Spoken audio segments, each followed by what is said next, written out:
Thank you. Good evening, students. We had a good marathon session last 2 days, and you've been very patient listening to the topic, and we've understood the basic crux of GST on the monotonous task of understanding the place of supply. Firstly, you understood the reverse charge so well that any question of reverse charge you can answer. And today we will discuss on another topic after discussing reverse charge, after discussing on the place of supply. Now we will discuss on the topic of exemptions. So first we have told you to find and pay the tax. So once you have paid the tax, you may say that no, we don't want to pay the tax, right? So for that purpose, we have another chapter wherein this is like a beneficial chapter wherein you don't have to pay taxes. So exemption is a topic where you don't have to pay taxes. Charge and supply tells you to pay the taxes, but in this chapter, we will tell you not how not to pay the taxes, why not to pay the taxes. And welcome all. Good to see that you are all joining on time. That also shows your dedication and commitment towards the subject. So it's just a matter of 2.5 hours. I've seen few people joining at the late and trying to catch up. Don't lose the bus, because the charm in hearing a live classes is much better than hearing a recorded classes. You don't get that feeling of attending the class. At least for me, when I attend anything live, I feel the presence and I can ask my questions here. Okay. So any kind of queries is like reciprocated and we can discuss it immediately and get an answer for that. So we will also be very attentive, because when we know when it is live classes, we can't miss out anything, right? So please be attentive and be on time for these live classes. Yeah, where are the notes? Your notes you're not yet find. I've just spoke to the technical team. It will get uploaded because I've already sent them. They will upload it by today is what they've said.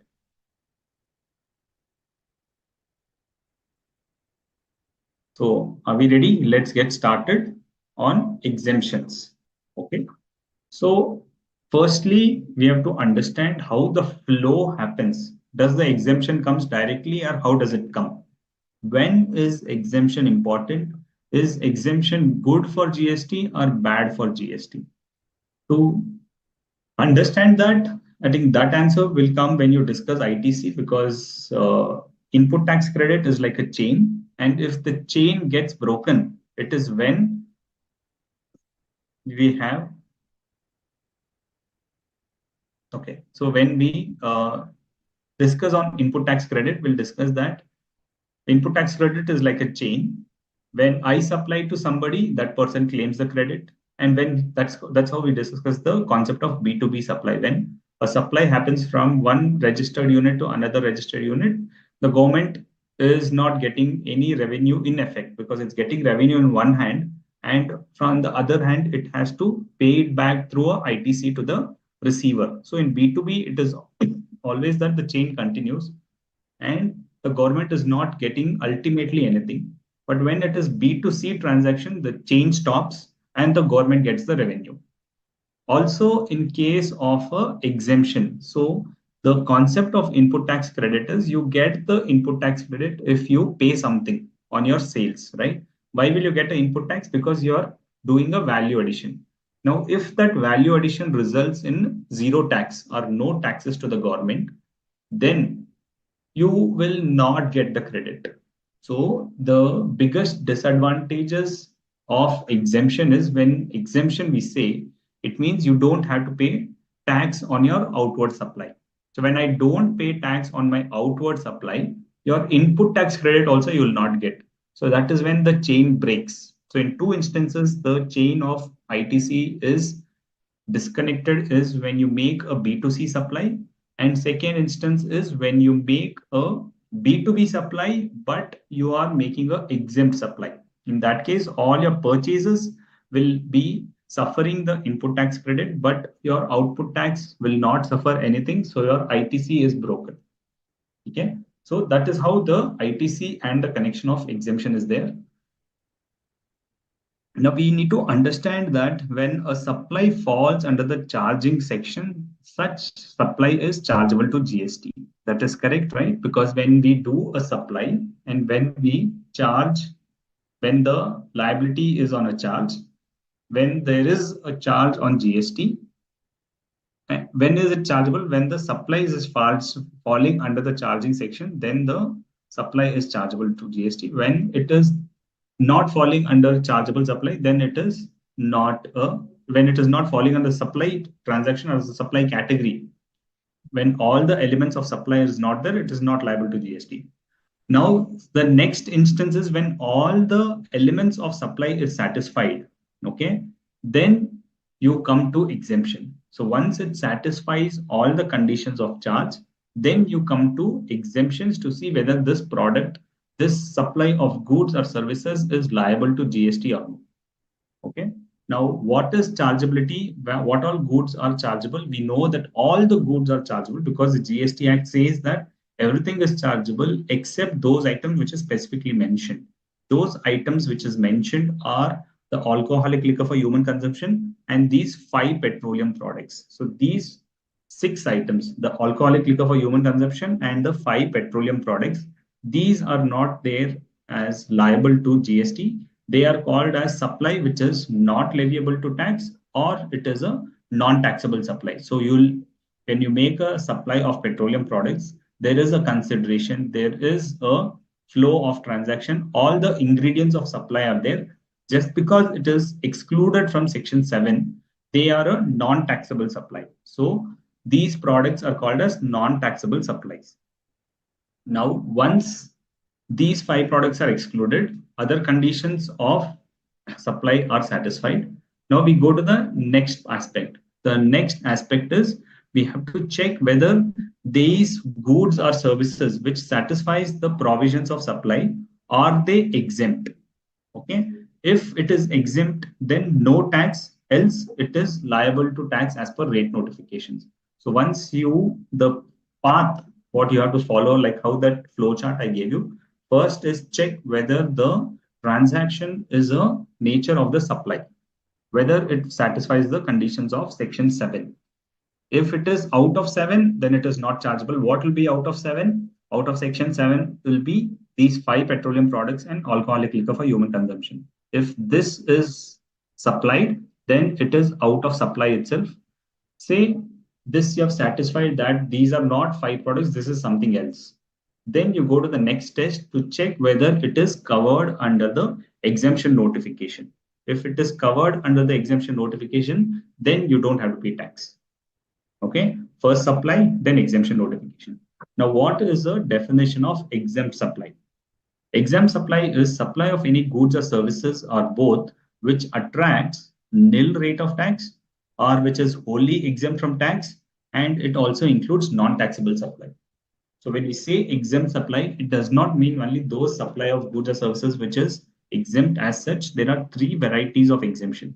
One is there is a rate notification, right? Section 11 of 2017 gives the rate for services and section 1 of 2017 gives the rate for the goods. So in this rate notification, there could be some products or some services for which the rate mentioned is nil.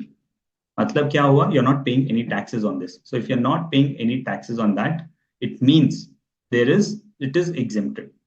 Okay, so if it is exempted, then you don't have to pay tax on it. And then second comes is those goods or services which are wholly exempt. How it will be exempt? It will be exempt through an exemption notification.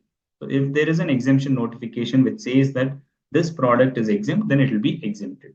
And there is a separate notification for services. If that notification says these services are exempt, then also it is exempted. So you have a separate rate notification for goods, separate rate notification for services, separate exemption for goods, and separate exemption notification for services. So exempt supply 3 types. First is nil rate. In the rate schedule, it should be nil. Second is it should be exempt through an exemption notification. And third is it also includes non-taxable supply. We just now discussed what is non-taxable supply. Non-taxable supply are this 6 products. alcoholic liquor for human consumption, and these 5 petroleum products. So these 6 items also are covered under the definition of exempt supply. Okay. So even though it is outside of GST, it is not covered under the scope of supply, but those items, the value of those items will be included for the calculation of exempt supply. Okay. Please provide examples of non-taxable supply and supplies not leviable to tax. This alcoholic liquor and these 5 petroleum products. When you buy petrol, there is no GST applicable to it. So supply which is not leviable to tax is alcoholic liquor, and these 5 petroleum products are non-taxable supply, because on the definition of supply itself says that except alcoholic liquor for human consumption. The supply definition itself excludes. So alcoholic liquor for human consumption is not leviable to tax. And there is a separate section which says 7.2, which says that on these 5 petroleum products, GST will be levied at a future date. So as on today, it is non-taxable. So that's why it is supply which is not leviable, and second, these 5 products is non-taxable supply. So these are the meaning of it. So this is what is exempt supply. There is another supply which is called as zero rated supply. Why they have not included that under exempt supply? Because even in zero rated, as the word itself suggests, it's a zero rated supply. It means on the supply, the rate is 0. But that doesn't get included under exempt supply because they are not exempt supply. The beauty of zero rated supply compared to exempt supply is when you make a zero rated supply. What are zero rated supply? Good question. What are the supplies which are called as zero rated supply?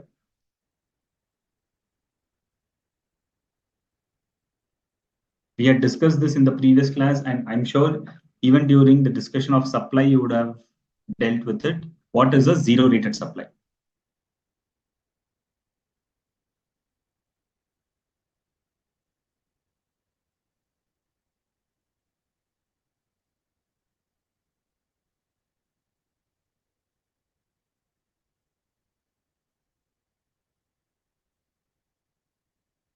No GST?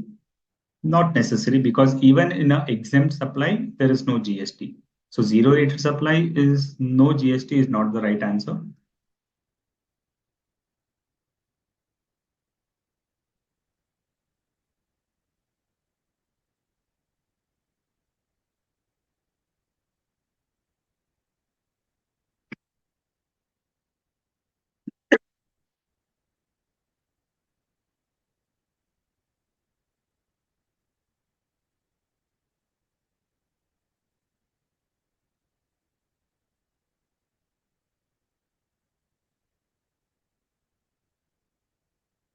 Where the rate of tax is 0.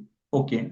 So even in exemption, the rate of tax is 0. Then what is the difference between zero rated supply and exempt supply, on which GST is not leviable? On non-GST supply, on non-taxable supply also, GST is not leviable. So is it zero rated supply?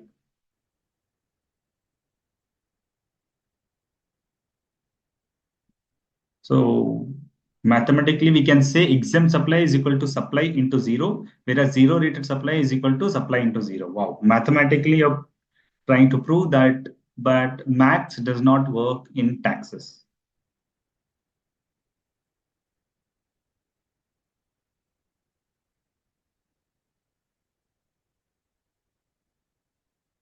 No. So we have discussed this. Let's discuss this again. Zero rated supply means a special category of supply which is defined under the GST law. Okay. So GST law says that the following supplies will be zero rated supply. In our IGST, there is a specific section, section 6, which says what is a zero rated supply. There it says that what is a zero rated supply. We discussed yesterday also while dealing with SEZ, right? When we make any export and we make any supply to SEZ, it is called as zero rated supply. Why they have specifically said it is zero rated? Because when we make any supplies to export and when we make any supplies to a SEZ unit, they are called as zero rated supply, because the difference here is they are specifically called as zero rated supply. In exempt supply, they are called as exempt supply. Exempt supply, we know three types. One is which has a nil rate, which is completely exempt, and which is non-taxable supply. The difference between both is for both, output tax is not payable, but for a zero rated supply, you can claim the input tax credit. Okay, when you purchase something, the supplier will charge GST to you. And when you make a supply, which is a zero rated supply, you don't charge any tax, but this input tax credit is allowed to you. But in case of an exempt supply, you make an exempt supply, anybody who's charging GST, you cannot claim. Why? Because here I'm not making any supply which is liable to tax, but zero rated supply has that benefit, because that benefit has to be given for making a export supply and supply to SEZ. That's why on zero rated supply, ATC is available. That's the major difference.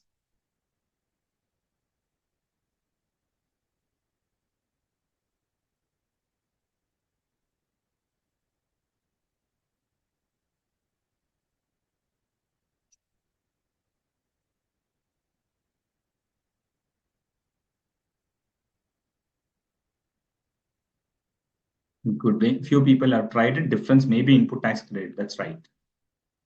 Okay. So in exempt supply, these three categories are there, which is all inclusive and called as exempt supply.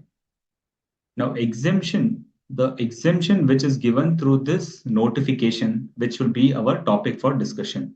So this which is wholly exempt is given through a notification. Now, this notification could be, exemption could be in terms of the notification. The notification could be for exemption of specified activities, like a charitable institution. When a charitable institution does something, for their activities, it could be exempted, or it could be exempt for certain suppliers, like some educational institution. They are a category of suppliers. When they do provide education services, it will be exempted. It could be exempt for certain recipients, saying that if this category of recipient is there, who could be that category? That if I take a room for rent, okay, for a commercial, for a hotel room, which I'm taking and paying taxes below, the value is below 1,000 rupees, then I am that specified recipient, then it will be exempted for me. Or it could be a combination of specified supplier and specified recipient. When you are supplying to a government, then a certain specified supplier providing to a certain specified recipient, only such category is exempted. So exemption we see in notification. We will go through the notification for exemption. There, the exemption will not be of only one type. There will be of four type. It could be based on specified activities or transactions. Second, it could be based on specified suppliers. Third, it could be based on specified recipients. And fourth, it could be based on specified suppliers and specified recipients.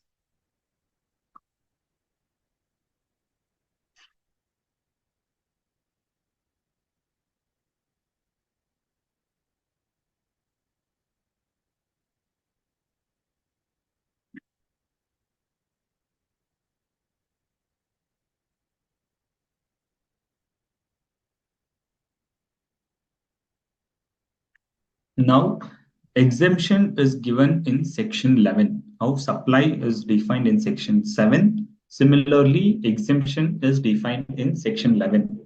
Section 11 says, I've broken it up for our understanding, that section 11 says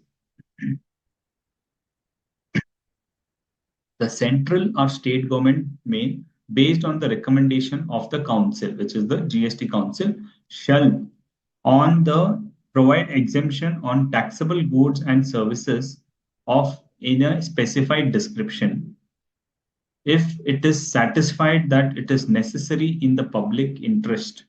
Okay. Who will give this exemption? The central government or state government. How they will give? Through a notification. Okay. They will. There are various modes of giving. First is through a notification. where the central or state government, based on the recommendation of the council on taxable goods and services of a specified description, if it is satisfied that it is interest of the public interest, if it is required in the public interest, it may by notification exempt generally, absolutely, or subject to certain conditions, which means it may give a notification and it may exempt certain activities either absolutely or subject to conditions. Absolutely means it is simply exempted. No strings attached, no conditions are attached. It is a unconditional exemption. That is first type of exemption. Second type is it could be exempted subject to certain conditions, which means we have seen, right? In case of GTA, in case of motor vehicle with fuel, wherein the rate was 5% without ITC and 12% with ITC. So there is an exemption. So the rate from the normal rate of 12%, they're saying will give you a exemption of 7%. 12 minus 7, you get 5%. Will give you exemption of 5%, subject to the condition that input tax credit you will not claim. So if you don't claim input tax credit, then this exemption you'll get. That is called as subject to conditions. Okay. Another kind of exemption is an example of restaurant service. Restaurant service, otherwise it is all 12%. Now they say the rate is 5%. Again, it is absolute, saying that there also you'll not get ITC. But I think restaurant may not be falling under the absolute because there also they have to a condition to be satisfied. But if say for other exemptions, say for educational, when for educational services they say that educational services provided is exempted and there are no conditions attached, that is an example of absolute exemption wherein there is no condition. So exemption through a notification could be of two types. It could be optional, it could be subjective or absolute. And exemption, what they can give, like they can give zero rate, saying that full rate of tax is exempted, or they can give part rate, like from 12%, if they give 5%, it means 7% is exempted, or they can say fully exempted itself. So दो तरह के exemption हो सकते हैं. Section 11 of which act? Section 11 of the CGST Act. So if it is IGST, I'll specifically mention, but otherwise it is always understood as the CGST Act. So Section 11 of the CGST Act. So notification can come through exemption can come through a notification, or exemption can come through an order by a special order, wherein in special circumstances the government can give an order wherein notification is not possible. They have to give a special order. That time they'll give a special order. In special order, they can exempt under exceptional circumstances explicitly specified in such order, saying that what are the circumstances that the central government has to pass an order. They will mention it, and there the whole of the tax will be exempt. Now, that will mostly be absolute because there will not be any conditions, and it cannot be a part exemption. When the government gives the exemption through an order, it has to be full tax exemption. Okay. Restaurant service is exempt. Restaurant service is not exempt. Restaurant service is taxable 5%. So what I meant is generally restaurant services were taxable at 12% and 18%. So from that they gave exemption. Say when the rate was 12%, they gave exemption of 7%. When they gave exemption of 7%, the rate became 5%. So the rate is 5%. The exemption is 7% now. Means that education fees, no GST. Yes. Have you paid GST on your college fees or school fees? We have not paid because education is exempted. Difference between order and notification is where the notification is coming by the executive and order is coming by the legislative itself, wherein the central government itself gives the exemption through a special order and the notification is coming by the Central Board of Indirect Tax and Customs. So CBIC issues generally the notification and order is passed by the Ministry of Finance itself. But Special order will not be regular. It will be only in case of exceptional cases. So 11.2 is order, 11.1 is exemption of notification. So this is the two routes of providing exemption. Then 11.3. So 11.1 says exemption through notification, 11.2 says exemption through order. And now comes the 11.3. 11.3 says where the central or state government considers it necessary for the purpose of clarifying the scope of applicability of notification or order, wherein an exemption is given or an order is given for exemption, and to clarify the scope of this exemption, it may pass another notification. Okay, it may pass another notification by way of inserting an explanation in either a notification which is already there or for a special order. As such, maybe within 1 year, and such clarification will have retrospective effect. Now let us understand what is prospective and what is retrospective.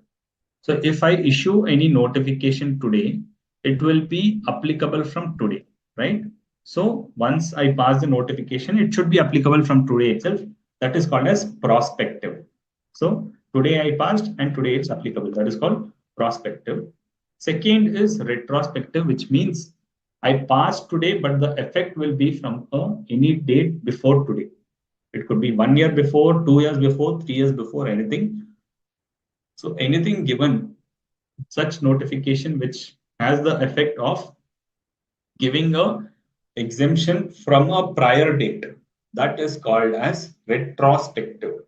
So retrospective could be notification, retrospective could be rates also. So when we say in budget, generally after the budget, we'll see that few things are prospective and some things they are given retrospective, which means the effect of this is prior to some date. So in GST, for notification, they're saying once I issue an exemption notification, the exemption notification comes to the effect from that date, but they can give a clarification on that aspect of exemption, saying there's some confusion. So the confusion comes to the light of the department and they get to know about it after a period of time. So once they get to know after a period of time, then they can give a notification saying that this exemption is clarified as so and so. So they can insert an exemption to the notification. So when they insert an exemption to the notification, it will not be effective from the date of notification, because exemption is a beneficial thing which is given to the taxpayer. So any benefit which is given and the explanation which is added, it is to be added to give clarification, which means what was the intention of that exemption is explained through this explanation. When it is clarified within a period of 1 year from the date of original notification, then that explanation will be said that it will have a retrospective effect. Let me tell you practically with the example of this notification itself.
Yeah, just a moment. No issues.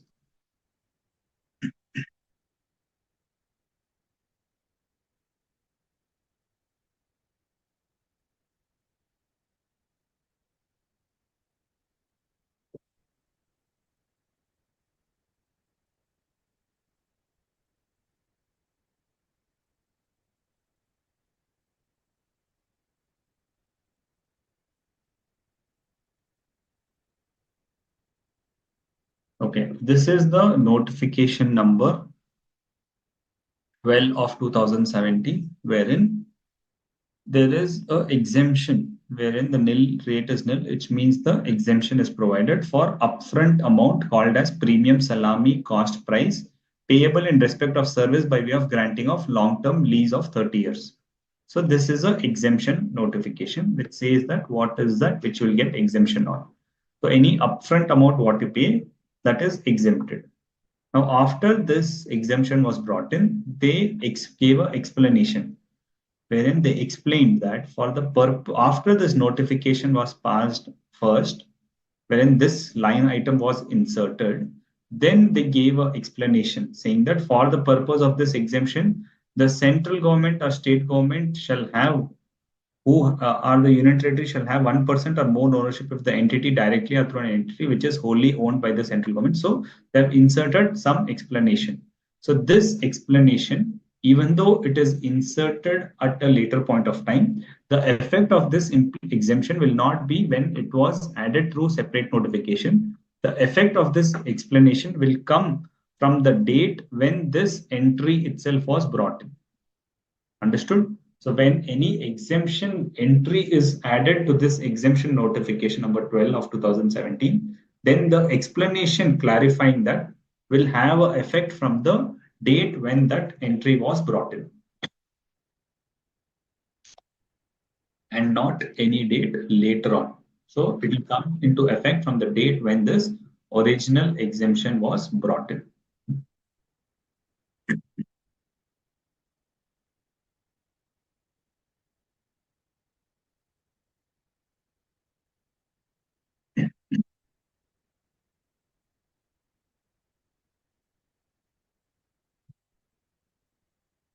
Please provide exemptions which is subject to some conditions. Okay, so here itself you'll see that I'll bring to the heading. This is the exemption notification, wherein the serial number is there. The what are the chapter, the SAC code, the HSN code for services reference. What is the description of services? What is the rate? Which means the rate is nil. Means it is fully exempted. Condition nil means there is no condition. But if you find any place where there is a condition, that would mean that it is a conditional notification, conditional exemption. Like everywhere it is nil. This services provided by to a federation of international football association. So any services provided by FIFA is exempted with some condition, provided that the director sports and some conditions are there. So when any condition is mentioned, this is called as conditional exemption.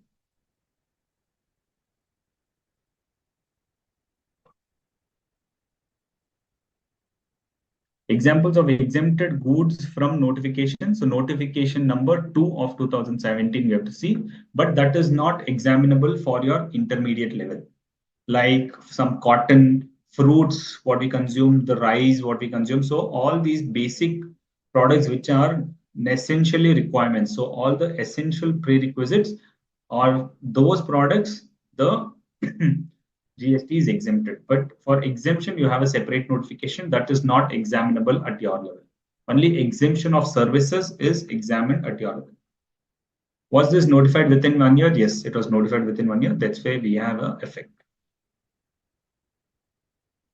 Retrospective and prospective. Prospective is from now, retrospective is from a prior date.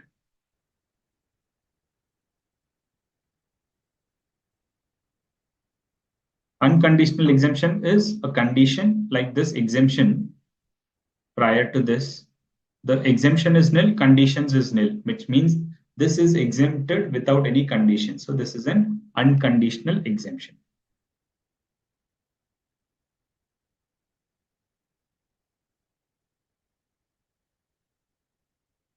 Clear? So we understood this with practical exposure, saying that what is the explanation, and when they add an explanation within 1 year, the effect of that will be from the date of the original exemption bringing in. So 11 gives the power. So any act, any notification to come, the government, the CBIC cannot give a notification just like that. They'll have to follow the basis why they're issuing a notification. So the issue, the notification exemption gets the power from section 11.1, because 11.1 says the central government can issue exemption through a notification. That's why all the exemptions are coming through a notification. Now, what are these exemptions? As I told you again here, absolute or unconditional, it is where it is absolute or unconditional, and second is it is conditional. When it is absolute and unconditional, then it is a mandatory thing to be followed. Like restaurant services are at 5%, and it is saying that input tax credit cannot be taken. So, or any services like we have seen other cases that services by central government is nil. So in that case, it is a mandatory exemption wherein registered person does not have an option to collect and pay tax in excess of the effective rate. In this case, we have seen the effective rate is zero, which is nil, which means he cannot collect 5% or 12% or any percentage from his customers. He cannot say, no, I will collect it and pay it to the government by utilizing the ITC. When the exemption is unconditional, you cannot do it. It is a mandatory thing to be followed. But where the exemption is conditional, then it is optional, because you can say that I'm not able to follow the restriction because you have given a restriction to me. Now I cannot follow the restriction. So I will not follow this exemption. So when the exemption is conditional, then the rate becomes optional. When the exemption is unconditional, then it is mandatory. What are the exemptions we will cover? We will cover various exemptions. First is on charitable institution.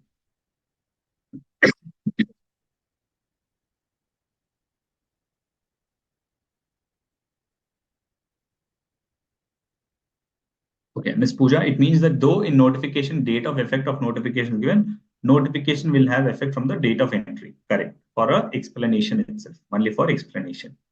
Second question is, education books is GST leviable or no? On education books, GST is not leviable. But for printed books, it will be levied. But for educational books, GST. For printed magazine as such, it will be leviable. But for educational books, it will not be leviable. If by notification given by council, but in, for example, Karnataka government has given notification for the same as per 11.3, then it may contain retrospective effect, though as per 11.2 doesn't contain retrospective. Correct. So the retrospective effect comes only for 11.3, not for 11.1 or 11.2. 11.1 and 11.2, that is the notification for exemption, will come from today. It can't from the prior date. The exemption will come from today. Any clarification, that is what section 11.3 says, that when any clarification is given through an explanation, the impact of that explanation will be from a retrospective date.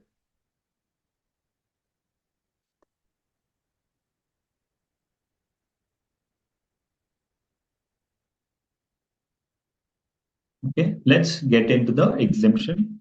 First exemption, since the exemptions are very wide, I have made a written things so that it is easy for us to understand. Now, since the chart is big, I cannot do a PPT for this. So I have written it down and scanned it so that it becomes easier for us to understand it. So activity-wise exemption will take, and that is how this is the flow of your Board of Studies material also. Since the institute material also follows the category wise, otherwise I will just tell you this is the exemption, but if we don't collate all the exemption at one place, we will not understand it. So I have clubbed the category wise exemption and any related exemption at one place so we can understand. Don't have to worry that my handwriting is good or bad, because I have, after this exemption, I've also prepared a notes for you. So if you can understand the flow chart through the diagram, it is good because it covers everything. Once this is covered in this chart, you know that you can revise it also and you can go through it also. You can read it, understand it, and before exam, you can just revise these 8 to 10 papers. So your exemptions will get covered. Let's start with the first exemption. First is charitable and religious activities. Services by charitable and religious activities when it will get exempt. To get exemption, firstly, it says the entity should be registered either under section 12AA or 12AB of the Income Tax Act. Okay, so it has to be exempted under 12AA or 12AB of the Income Tax Act. Now, once the entity is registered, it's not that the entity is registered, so whatever it does is exempt. No. If the entity is registered, that is one of the primary conditions. Once you register, then charitable activities, only those charitable activities which is specified in the notification, that will get covered. Unlike Income Tax Act, which says that entity which is registered under 12AA will get an exemption under income tax. But in GST, that doesn't work that way. One, they have to follow two conditions. One is it should be entity which is registered under 12AA. Second is that entity should do activities which are specified. Okay.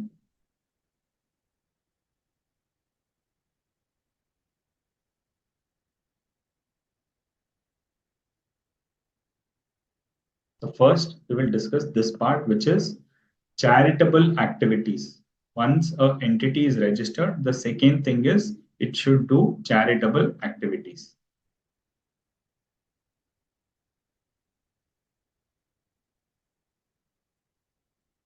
Entity registered under 12AA and the following charitable activities only are exempted. What are these activities? Charitable activities relating to public health. So, charitable activities relating to public health by way of any care counseling of a terminally ill, severely physically or mentally disabled person. So, like a special hospital is open, a special center is opened by a charitable organization for terminally ill or physically or severely or physically or mentally disabled person, or a person who is affected with HIV or AIDS infected, or person who is affected with drugs or alcoholic addicts. So these special centers are generally opened by charitable organizations because they cannot collect money from the patients, but they get donations. So with such donations, when they get such donations is where the consideration will flow in. So will these donations be liable to GST? It will not be liable to GST because the activity what they're carrying is they are a charitable organization which is under 12AA and they're doing this activity of care or counseling. That's why this activities will be exempted, right? But not everything what a charitable organization does, it is exempted. Only if they do this activity, then if they do any public awareness activity, public awareness of what? Of preventive health, family planning, or prevention of HIV infection. So any of these activities which they do, then it is exempted. So public health by way of this. So does it mean if a charitable organization opens up a hospital and they don't do anything for a terminal ill, they do a run a hospital for normal treatment, like for any kind of illness, you can go and get it treated. So will it be exempted or not be exempted?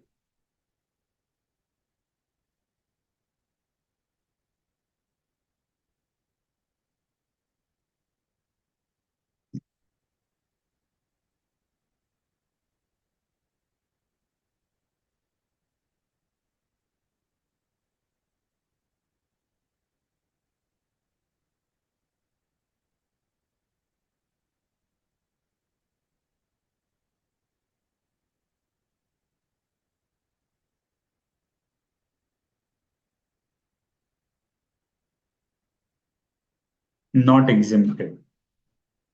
Many people have said not exempted because it is not covered under this. So then when you go to hospital and pay the doctor's bill, the doctor charges consultation of 500 rupees. Okay. Or say you go to hospital and hospital charges you bed charges of 5,000 rupees. On that, then why don't they charge GST?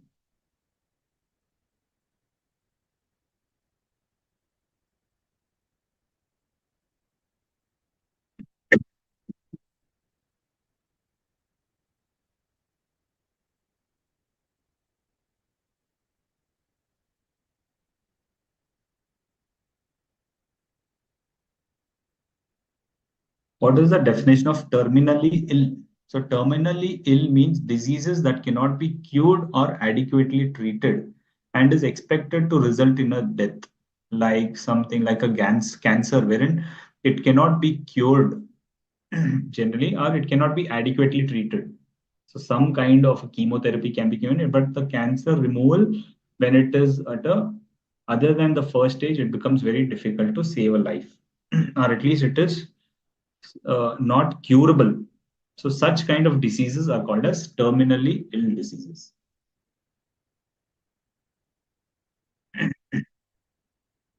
So you're right. When we go to hospital, they don't charge GST because they are exempted. But in this case, it is not exempted. So what does it mean? The exemption under this category is not there, but we have a separate exemption for health services. Such health services, when it is provided by any hospital, is exempted.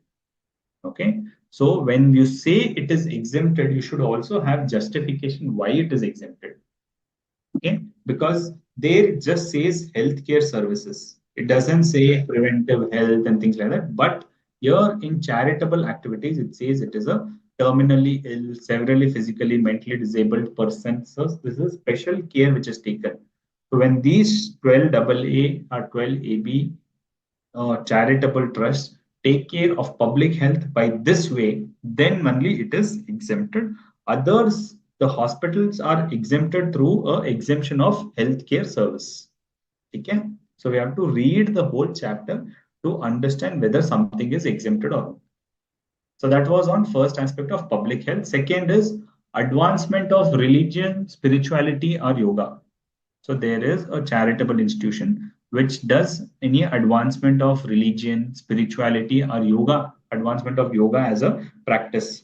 So all of that is also exempted. Then advancement of educational program or skill development, right? Educational program or skill development relating to abandoned, orphaned, or homeless children. Okay, when they do any kind of educational program or skill development relating to abandoned, orphaned, or homeless children. If they do general skill development to normal students, that will not be exempted. They have to do specifically to these kind of people which they have specified as abandoned, orphaned, or homeless children only. Or it should be to physically or mentally abused or traumatized person. Matlab, they are not able to walk, or they are psychologically they are immature, or they are traumatized by some event, by shock, or by some kind of mental problem. They are traumatized. Then such kind of people, such kind of kids, such kind of people, it could be kids or persons also, because there's no mention of kids only. At least for abandoned, orphaned, homeless children is used. Here it says person, so it could be an elderly person also. If they do any kind of skill development, seeing that he's not able to use his mind and he always is in a depressed position, it means he's a traumatized person. Now they try to do skill development by teaching him some small things like carpentry, or any kind of a carpentry is there, any kind of plumbing services. So those services requires does not require you to read something, or you need not be educated. So some kind of a skill you will get. So such kind of skill development, if they provide, then that is also exempted. Then to prisoners, prisoners can't get any job afterwards. So for them, they're doing any skill development, that will also be exempt. Then any persons who are above the age of 65 years, but any persons is not covered. Any persons above 65 years residing in rural area. Okay, if they're staying in urban area, it will not be exempted. Any persons residing in rural area, only they will be exempted. So advancement of religious spirituality, advancement of educational program, then preservation of environment, watersheds, forests, or wildlife. So it means they're doing any kind of wildlife preservation, environment preservation, forest preservation, wildlife preservation. They say water preservation program they do, and they collect some charges for that. That will be exempt. Or they do watersheds wherein there is a requirement of water at a place for animals or could be for humans itself where the reach of water is not available. So they create a watershed, matlab water tanks, okay, or they do kind of development for the promotion of wildlife. So anything of this is a preservation activity. So all of these activities is exempted. So that is the first part. Any questions till now?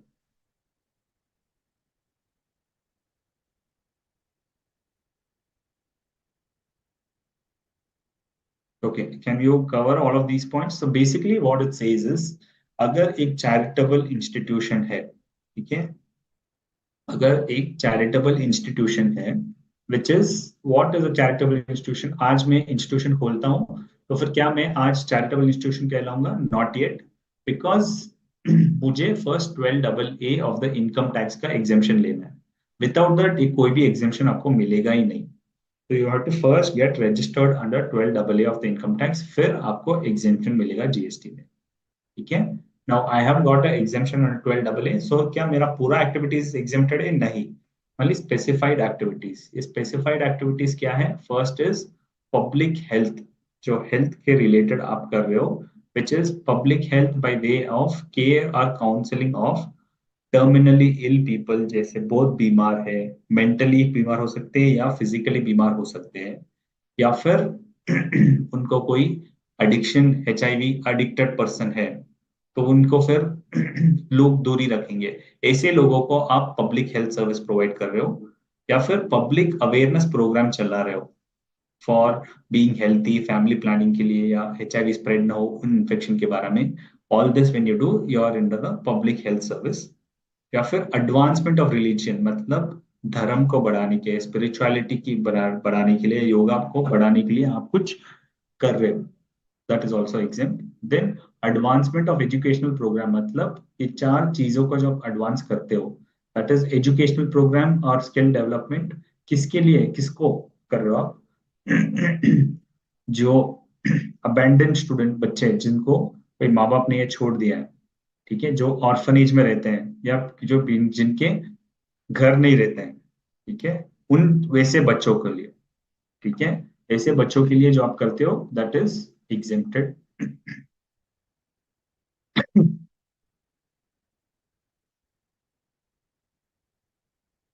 जैसी संस्था है उनके लिए आप कुछ करते हो, then it is exempt.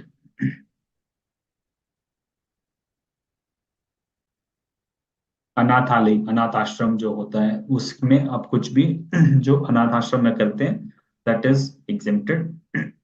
Then prisoners, जो कैदी लोग हैं उनके लिए, या फिर जो बूढ़े लोग हैं, बूढ़े का मतलब जो अबाउट 65 ईयर्स, लेकिन उनका आप क्या कर रहे हो, जैसे वो गांव में रहते हैं, उन लोगों के लिए आप कुछ स्किल डेवलपमेंट करते हैं, तो एग्जाम्प्ट है. अगर आपकी संस्था बोलती है कोई भी आ सकता है, मतलब शहर के लोग भी आ सकते हैं, तो फिर आपको एग्जाम्पशन नहीं मिलेगा. मोर देन 65 ईयर्स ऐसे लोग होने चाहिए जो रूरली में है, जैसे गांव में है, विलेजेस, टाउन्स, उनके लिए एग्जाम्पशन. या फिर preservation of environment, environment, water, wild life या फॉरेस्ट प्रिजर्वेशन के एक्टिविटीज जब आप करते हो, तब एग्जाम्पशन मिलेगा.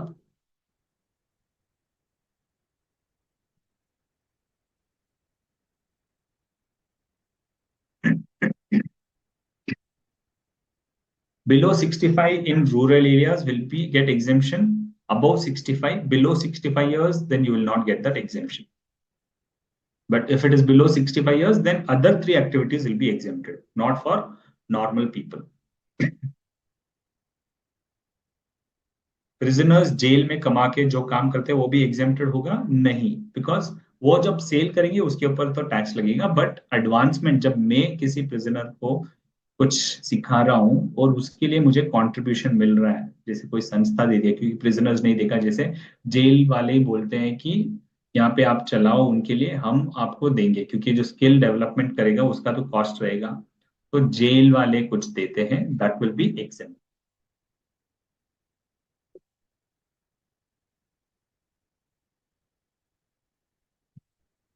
Charitable activities can be conducted through NGO. Yes, charitable activities, this trust, they themselves are called NGO.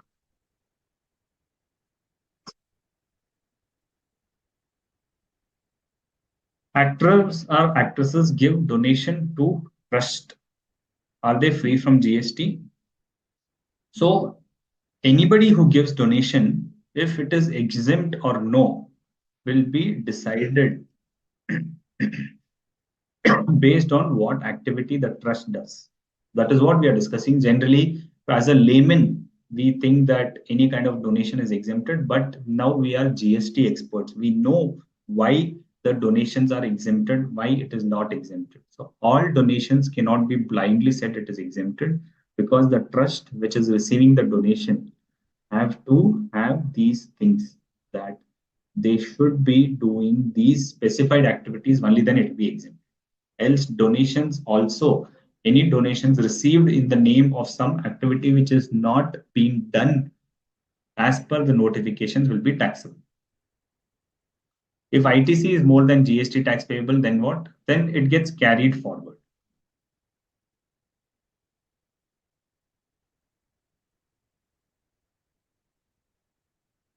What is exempted for person above 65 years? Any advancement of educational programs. So any educational programs you give, or skill development programs you give to person above 65 years of age who are in rural areas, that services is exempted.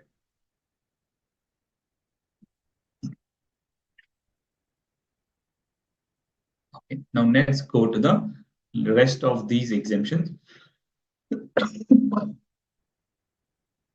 Then if these charitable organizations run any old age home, okay, old age home means people who are old and they their children are not taking care of them and they have to be taken care by a special home, that is called as an old age home. So any institution, charitable organization running a old age home for residents above 60 years, and the consideration what you collect should be should not be very lavish. So if it is lavish, you will not get any exemption. Where the consideration is up to 25,000 per month per person. And this consideration is covered for boarding, lodging, and maintenance. Generally, it will be covered for this itself, that it is for staying over there and the food and the maintenance. So for all of this, if the old age home is run by a charitable organization and it is allowing only people above 60 years, and the value and the monthly rental what they charge or monthly charges what they collect is up to 25,000, then no GST. If they collect any above about 25,000 rupees, if they're collecting 26,000, the GST will not be on 26 minus 21, 25. So on 1,000, no, it will be on the full 26,000 rupees, because there's a limit up to 25,000 rupees. So if you're collecting above 25,000, say you're collecting 50,000 per month, it means you are not doing something which is allowed as an exemption. It becomes subjective, but this is the limit what the government has fixed, saying up to 25,000, if you're collecting, we'll give you an exemption. Any amount you collect above 25,000, then you will be fully taxable. Also to be noted is when an old age home is run by the central government or state government. This first is when the old age home is run by a charitable organization. Second is when a old age home is run by the central or state government, then it is completely exempt. Okay, old age home run by charitable organizations exempted up to 25,000. When it is run by central government or state government, it is completely exempt.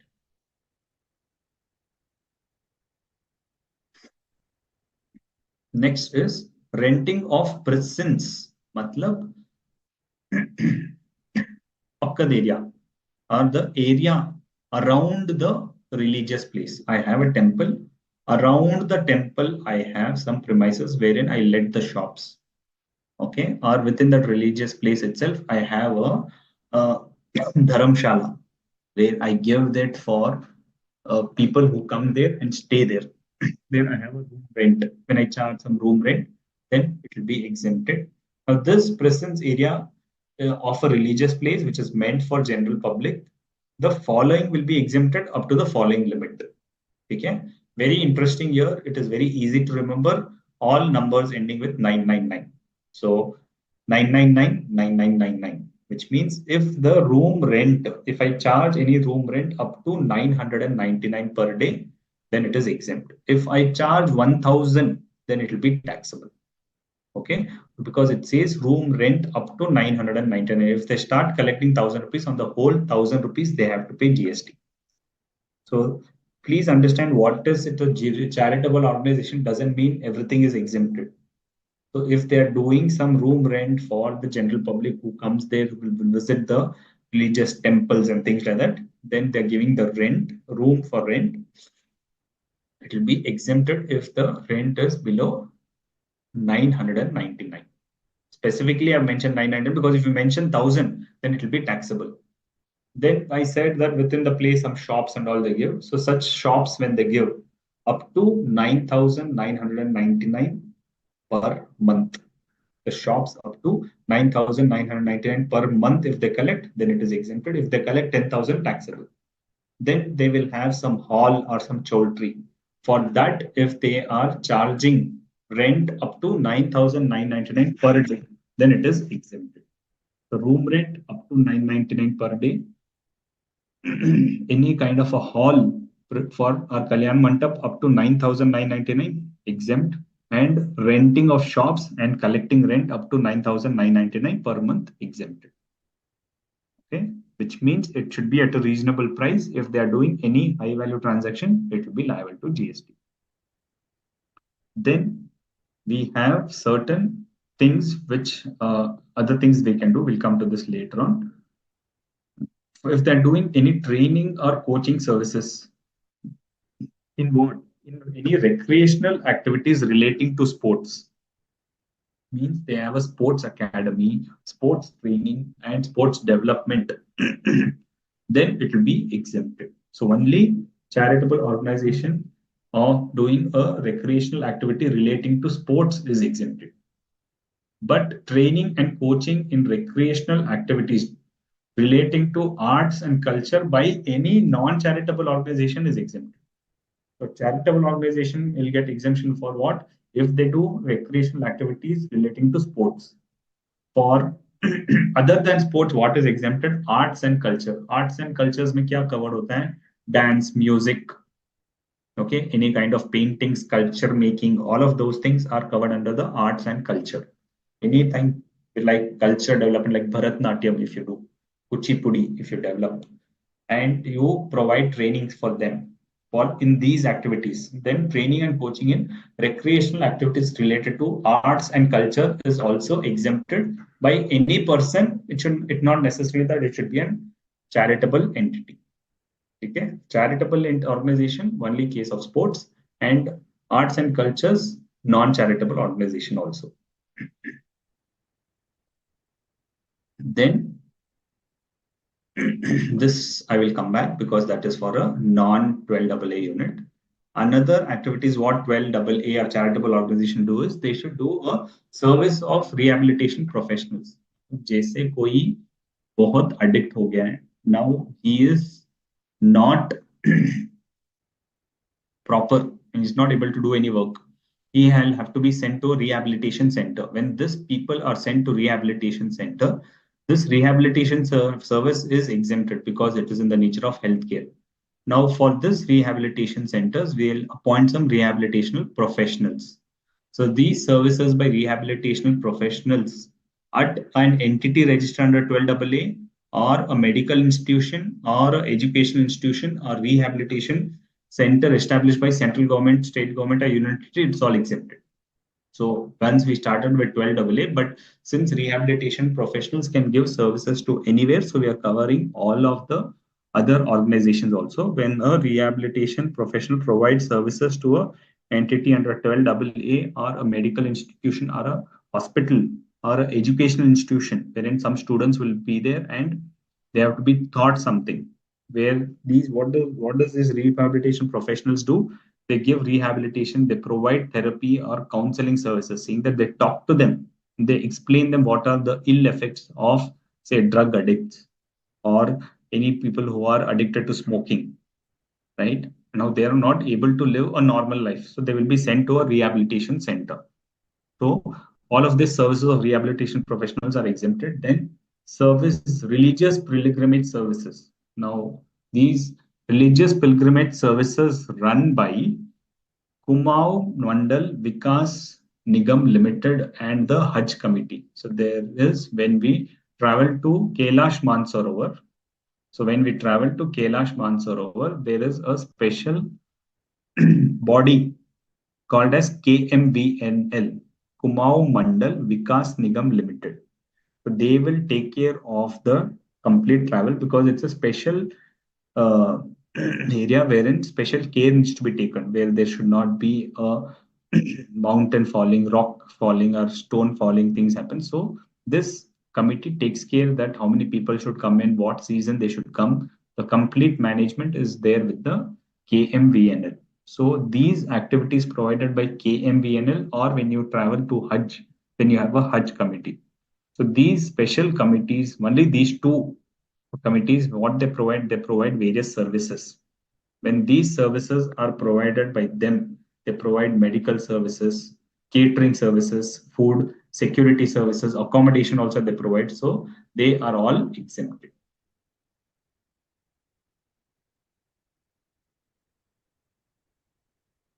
Okay, we covered all of this. Now, some entities which are not 12AA but related to charitable organizations are Pandit services, which means any person who is conducting religious ceremony.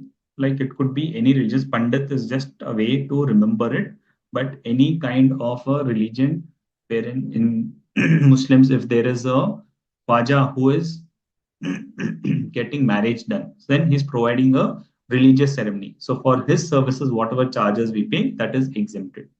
So Pandit services, whatever services done by the religious, any person for, they've not said religious priest also, it said any person providing any religious ceremony is exempted.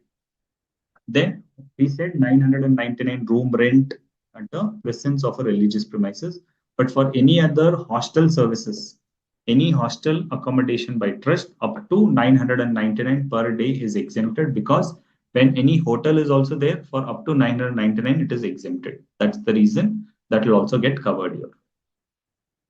Here, so these are the exemptions with respect to charitable organizations.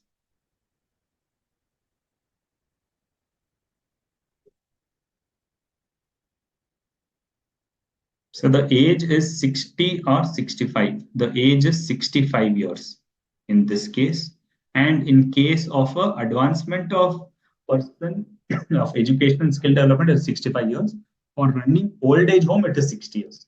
You remember that. There is a distinction.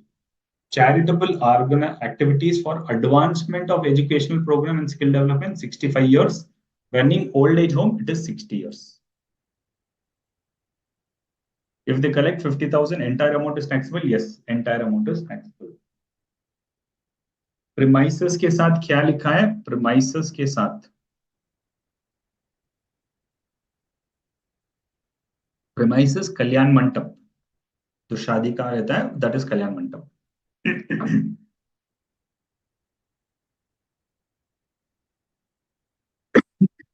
It means the residence in old age of central government need not be older than 6 years. Yes, it can be of any age there.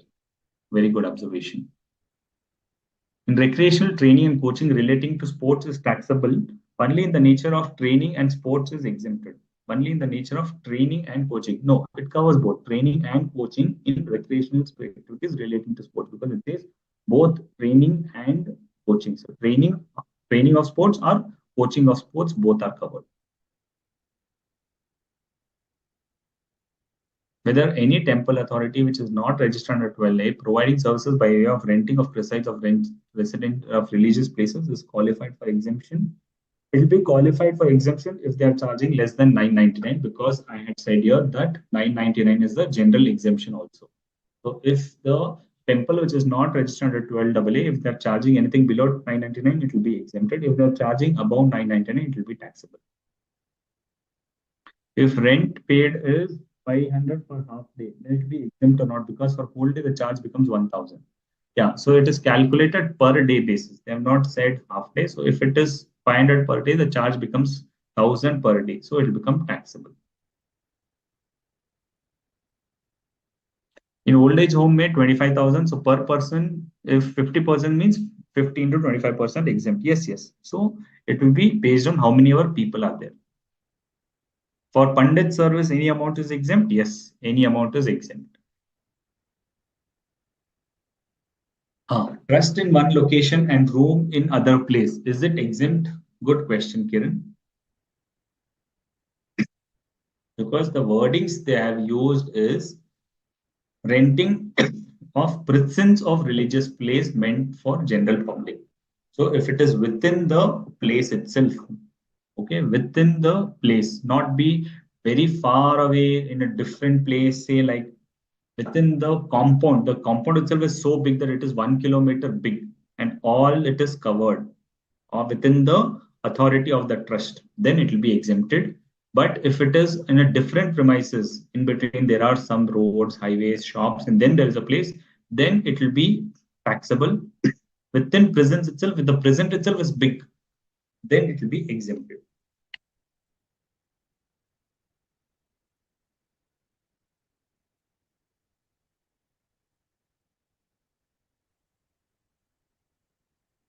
Any examples of recreational activities? Matlab, all kind of recreational, wherein it includes training, coaching in recreational activities relating to sports. Means it could start from teaching sports, it could go with development of sports, it could be preparing of the sports to make them prepare for higher authority, for higher sports, to make them prepare for Olympics. All of that is exempted. In the charitable trust donation given by persons, so that institute also exempt. Persons will anyways not pay tax. It is the institution which will be paying tax or not. Depends on the institution.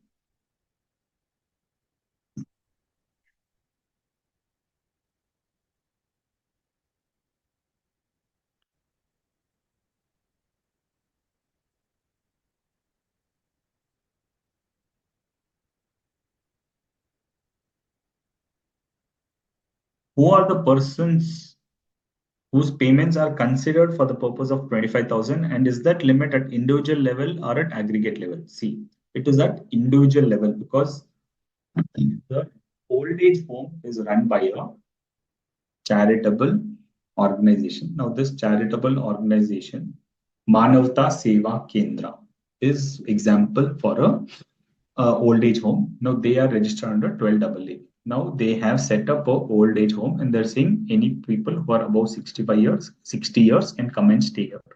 So when they say that, some people come in and they are charging 15,000 per month.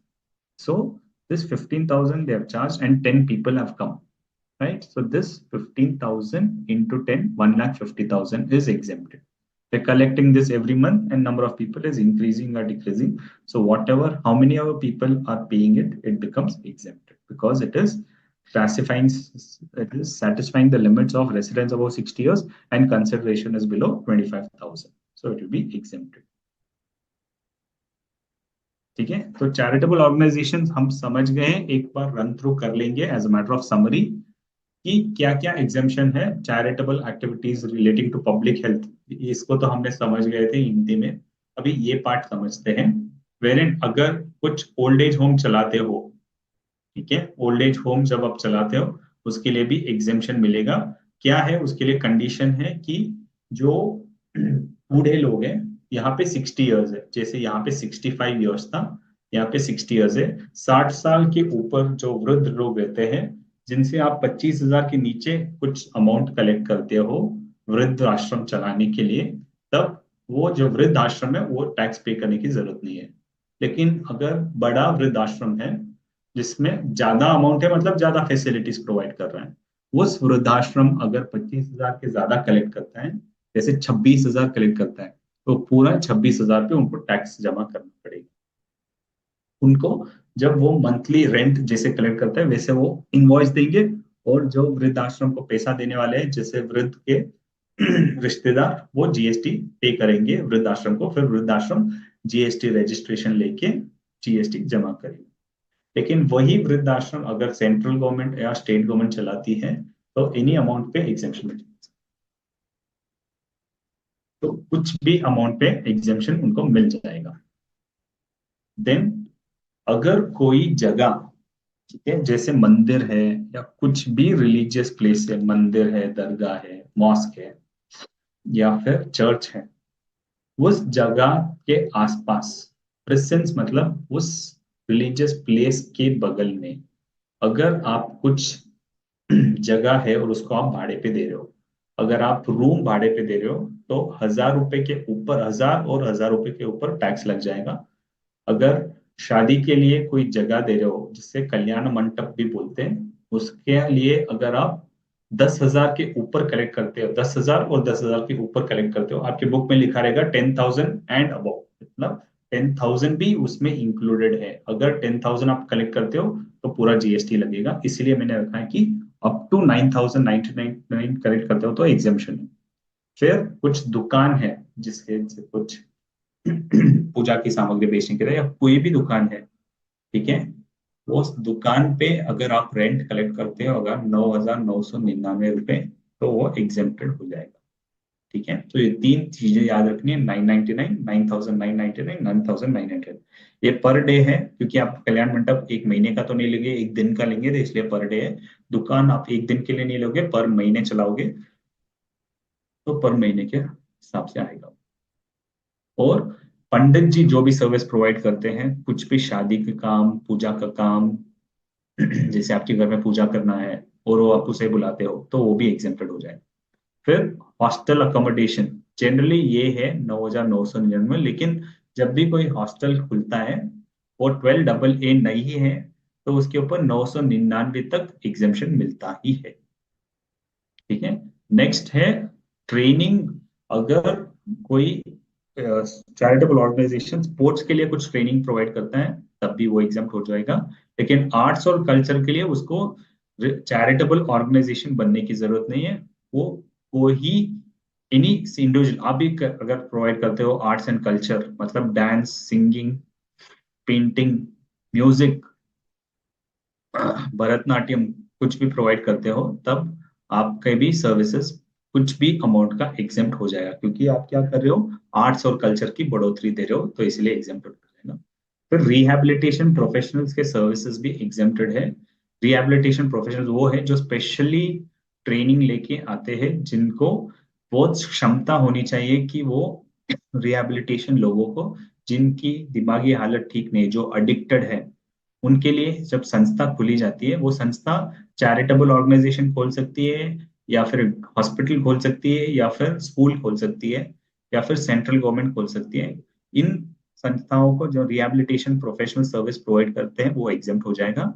फिर अब जब आप कैलाश मानसरोवर की यात्रा पे जाते हो या हज पे जाते हो, तो वहां के जो बोर्ड होते हैं उनके द्वारा जो सर्विसेज प्रोवाइड कर की जाती है वो भी एग्जेम्प्टेड। सिंपल है, 2 मिनट में हम समझ गए।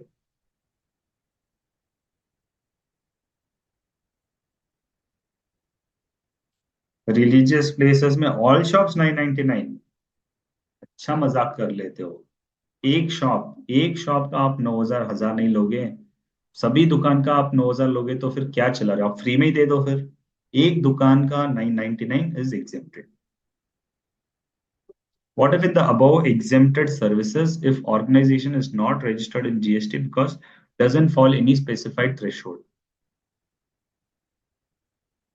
If organization is not registered and they surpass this limit, then they will have to take registration and pay GST. All charitable organisations activities under government कोई चैरिटेबल एक्टिविटी नहीं करता है। जैसे government is providing you electricity, it collects charges. In some states if it is not collecting charges, it is a sovereign function, it is not a charitable activity. Government charitable activities नहीं चला सकती। Okay, The government does any free functions, don't call it as a charitable activity. It is a sovereign function. मतलब government बनी ही है for to give you some facilities like road for collecting, making load. Do you pay any charges? We don't pay, but toll we pay, no? Or we pay the municipal taxes, property taxes we pay. Those are the consideration which we pay, but those are all in the nature of a sovereign function. So it is exempted. So any activities in sovereign function is not a supply, that will be not taxable. So don't tell government is providing any charitable activities.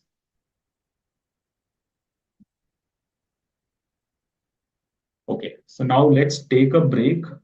Whether the exemption for hotel accommodation is not there now. Yeah, for hotel accommodation, that limit is not there now. Earlier it was there, it was not there. We'll take a break of 10 minutes and catch you again at 7:30.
So we have discussed on charitable organizations. One important thing are some circulars which have come in relation to charitable organizations is we have said that there is the advancement of religion, spirituality, or yoga. So yoga is conducted by various organizations. So are a charitable, basically a 12AA organization itself.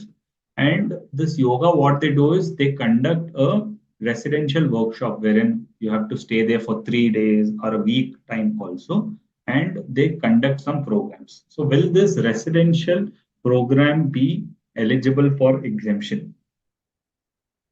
That was the question which was posed in this circular. What do you think on this? Quick answers whether residential program conducted for yoga yoga camps they hold, will it be exempt or no? In the meantime, I can answer some questions. Charitable trust charging up to prescribed limit, but beneficiary give voluntary more than charges taxable. So if any voluntary payments they make, say in terms of actual donations, that will also be exempted because there's no supply in that. So for supply, we say that there has to be a consideration, but this for consideration, there has to be quid pro quo. That is, when I give something, I should get something. So in case of donation, I provide donation without any intention of getting something back. On my voluntary basis, I give something, right? So it is not a consideration, not a supply in that case. If the hostel or old age home takes some amount apart from normal consideration, which may be in the nature of penalties, special fees, then will it be considered for 25,000? It will not be considered for 25,000 limits. So these will be, could be that when you make late payment fees and things like that, then it will be not in the nature of this. So that may become taxable. Then again, we'll have to see the limit of that. Whether it crosses the threshold limit, then it will be taxable.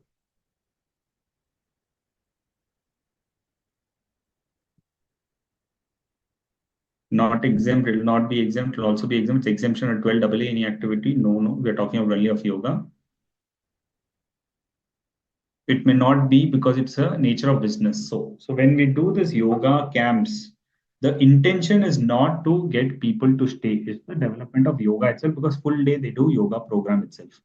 So saying that if you do daily, you will not get the benefits. So we get it done on a daily, on a 24-hour basis. So these yoga camps also charge a bundled package for stay. So we have understood the concept of composite supply and mixed supply. Composite supply means when there are one or two or more supplies which is bundled together and the rate of tax will be on the composite supply. So this is also in the nature of a composite supply, wherein the primary supply is providing yoga training. In the version of that camp, food is also provided, stay is also provided. So the main objective is not to stay, at least from the person who's providing yoga. From your perspective, you can go and just go for enjoyment. That is your perspective. ठीक है, आप घूमने के लिए जा रहे हो कि आप कहीं पे नहीं जा रहे हो, योगा सेंटर जा रहे हो. That is your perspective. But from the perspective of the institution, they are not giving you a picnic ticket. They are giving you yoga. आप योगा जाके एक ही आसन करो, शवासन, वो अलग बात है. बट उनका ऑब्जेक्टिव है कि आप योगा सीखो. ठीक है, once that is their objective, the primary objective is advancement of yoga. So all the other things bundled together makes it a composite supply. It will be exempted. So this is again explained through this chart and this thing itself on what we have discussed. It is split into the various categories. What is the exemption head and things like that.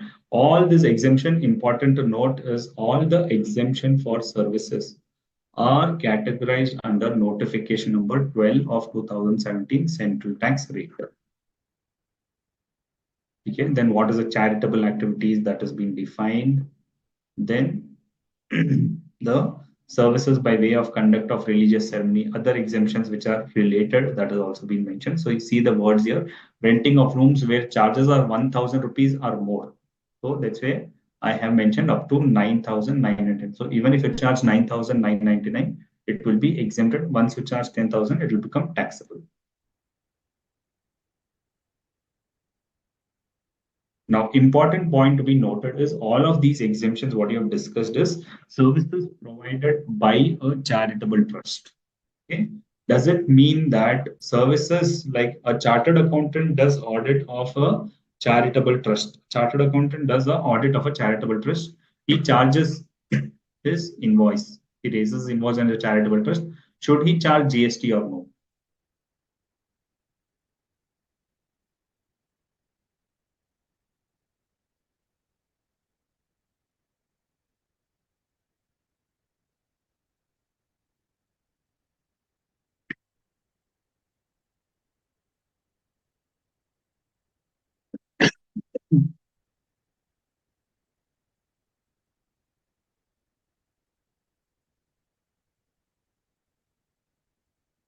Yes, CA should charge GST. Yes, everybody is seeing the right answer, because if it is a charitable organization, that doesn't mean that they are exempt from anybody charging them services. The services, what they take, the goods, what they buy, it will all be taxable. That will not be exempted. So all of these exemptions, what you've discussed is services provided by charitable organizations to others is exempted. On services received by them, it is not exempted, right? The services provided to charitable organization is taxable. Services provided by a charitable trust is exempt. Then renting of presence of a for religious place for general public. So religious place, what the presence they give, it should be for general public. Activities other than the above will be taxable irrespective of the manner or name when it is collected. There is another circular here which says that any donation which is collected for with an understanding to do any promotional activity of the donor. So donation, somebody had asked a good question that if I give any donation, is it taxable? So when you give a donation, I had mentioned that there should not be quid pro quo. Matlab, there should not be anything in return for this, right? So if you don't get anything in return and you give a donation, it will be exempted. But there is a binding nature. Say I make a donation. In an instance, I'm saying that I make a donation and I say, boss, मैं donation दे रहा हूँ, मेरा नाम सब जगह आना चाहिए. My name should appear from your entrance everywhere that I have given your donation. I want my name everywhere, which means you are giving the donation not in the nature of donation, but as a getting something in return of publicity of your name. Okay. Then such donation, even though it is called as donation, will be liable to GST. So GST is not making giving any exemptions by the name. तो इतना सारा हम सब कुछ पढ़ चुके हैं that the GST exemption is on the nature of service, not on the name. Then they would have simply said that GST is exempted for all trusts. Then trust that does any kind of work, it will become exempted. GST is not on the name, GST on the kind of the services. Exemption is on the kind of the services. And since they're doing kind of a marketing services, say they, an example what they've given in this circular is if you have donated a kind of a van to the charitable organization. Now on this van, big name it is mentioned donated by so and so company private limited. Then it will be taxable. It will not be exempt. Such donation will be taxable. But if in acknowledgement, the NGO says that we have taken a donation, we have just acknowledged. The छोटे letters में उन्होंने लिख दिया, this car is donated by so and so company private limited. So then that will still be exempted because there is not an obligation. By their own will, they are putting up the name that will be exempt. Okay, so that is all on the charitable organizations.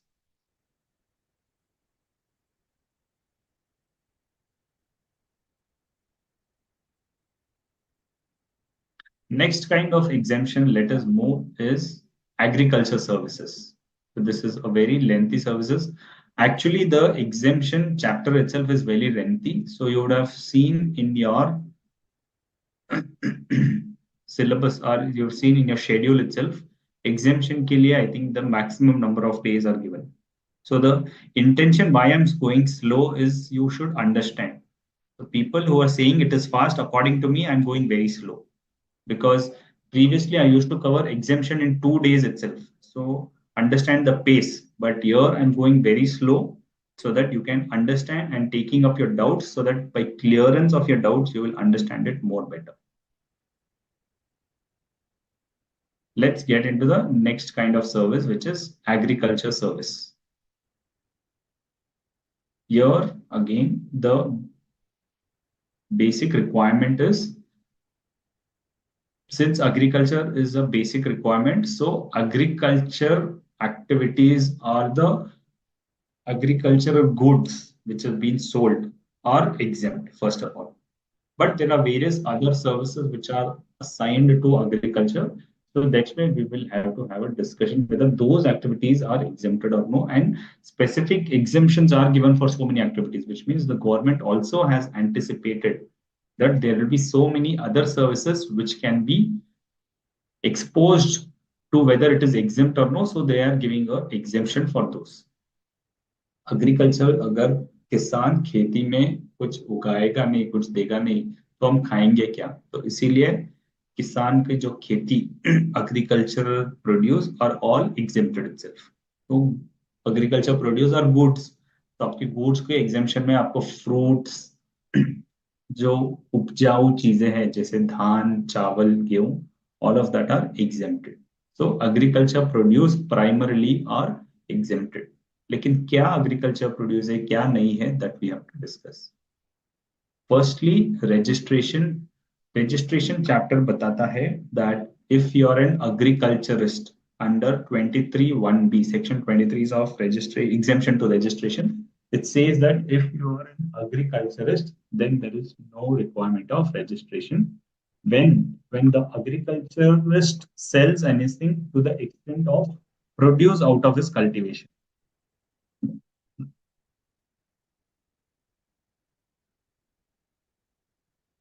Agriculture produce are exempt. Agriculturist, when he sells anything to the extent of produce out of his cultivation, no registration, which means what? Agriculturists can't, are generally not dependent only on the agricultural produce. They do other activities also, like they lease out their land to a big factory. Then it is a agriculturist's land, but the activity is not of a agricultural nature. It is in the nature of rental for a factory. That will become taxable. Then he will have to take registration and pay GST. But if he's doing purely agriculturist activity, like he has a place, now he's giving that place for rent to a warehouse for storing agriculture produce, for storing forest produce, then it will be exempt.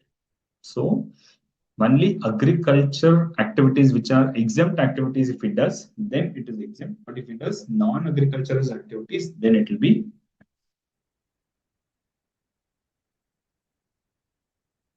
What are the services which will be exempt? Renting of vacant land. W or WO means with or without structure. Now there is a vacant land, he rents it off. Barren land है, खेती के लिए किसी और को देता है, वो खेती उपजाऊ करता है, क्या वो कुछ तो डालता है जिससे उसको खेती के प्रोडक्ट्स मिलते हैं. So then that will become exempted because you are renting a vacant land. Now this vacant land could be with structure or without structure. मतलब इसमें अंदर कुछ बेसिक लैंड हो सकता है या स्मॉल स्ट्रक्चर्स हो सकते हैं, जैसे उसके अंदर जो whatever the agriculture is there, he wants to do the agriculturist farming activities, and then he wants a place to stay, have food and stay there. So that is also exempted because these are which is incidental to its use. Important condition, with or without structure.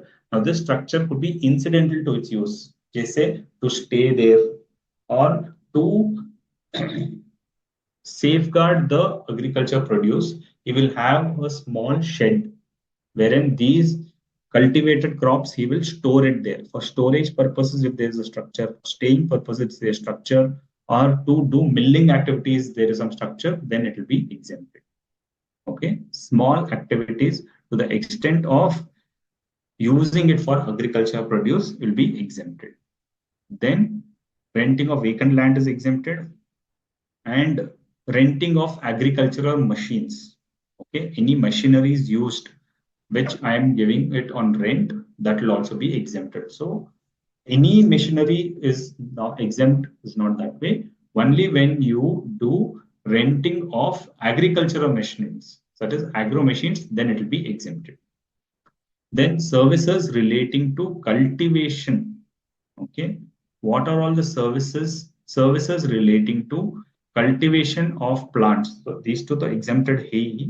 Then any other services which anybody does in relation to cultivation of plants, because when I cultivate plants, I sell them, right? So this is also one activity. So whether this activity will be taxable, no, this activity will be exempted because they've said services relating to cultivation of plants and rearing of life form of animals. Matlab, rearing means developing it. You are rearing chickens, you are rearing hens, okay, you're rearing cows, you're rearing goats, and you're selling them for either food, fiber, fuel, or raw materials. So animals could be used for food, or animals could be used for taking out milk and anything. So any kind of rearing, matlab growing of animals, what you're doing will be exempted, except rearing of horses, because horses can be used only for horse raising, and it's a business. So that's why everywhere any kind of life forms of animals, any kind of animals will be exempt, but horses will be not be exempt, it will be taxable. Okay, so three activities we have understood now. First is renting of vacant land with or without structure, renting of agricultural machine, and third is services relating to cultivation of plants and rearing of life form of animals. Then what else is exempted? Any kind of agricultural operations. Okay. So you have produced, now you have to do some other activities. Now you could do it, you can give it to somebody else.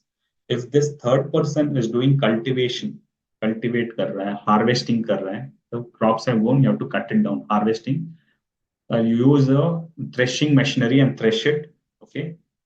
To cut it in big and make it into smaller pieces. That is called threshing. Or plant protection, putting up pesticides, or doing testing of the plants, whether it's of a good grade or no. All that is called as agriculture operations. That is also exempt, right? All of this is exemption.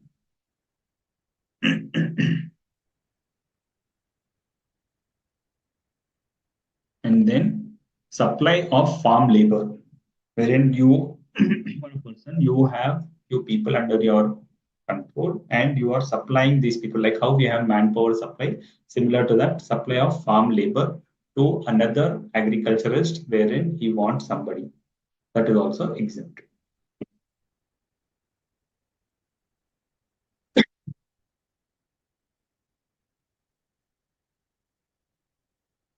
Next is any process carried on at agricultural farm. This is activities which is carried out at agriculture farm, which is cutting, harvesting, sorting, and grading. Cutting of the plants, harvesting it, sorting, distinguishing between small, medium, big pieces, distinguish between good quality, bad quality, distinguishing between grade A, grade B, grading it. All that is also exempted, which, but basically, important point here to be noted is this process which is carried out does not alter the essential character. Okay, it does not alter the essential character. Matlab, what is the agriculture produce becomes an agriculture produce. It does not alter the main character of the produce. And it only makes it marketable for primary market. What is a primary market? The market from where these produce are being sold. कहाँ पे sold sale होता है all this agriculture produce? मंडी में. Mandi is a primary market, not a secondary market. Primary market means market where people come to buy the agricultural produce, not a retail produce. जैसे now you see dals and things like that. Pulses. Pulses, when it is being taken off from the plant, it is a full pulse. Fir it goes, so it's a primary market, it's a primary product. Then you give it into a measure to a mill, and then they shred it, clean it, and break it into two pieces. So when you see the pulse from the plant, it is not cut into half. जैसे green pulse है, you would have seen that वो आधा आधा रहता है.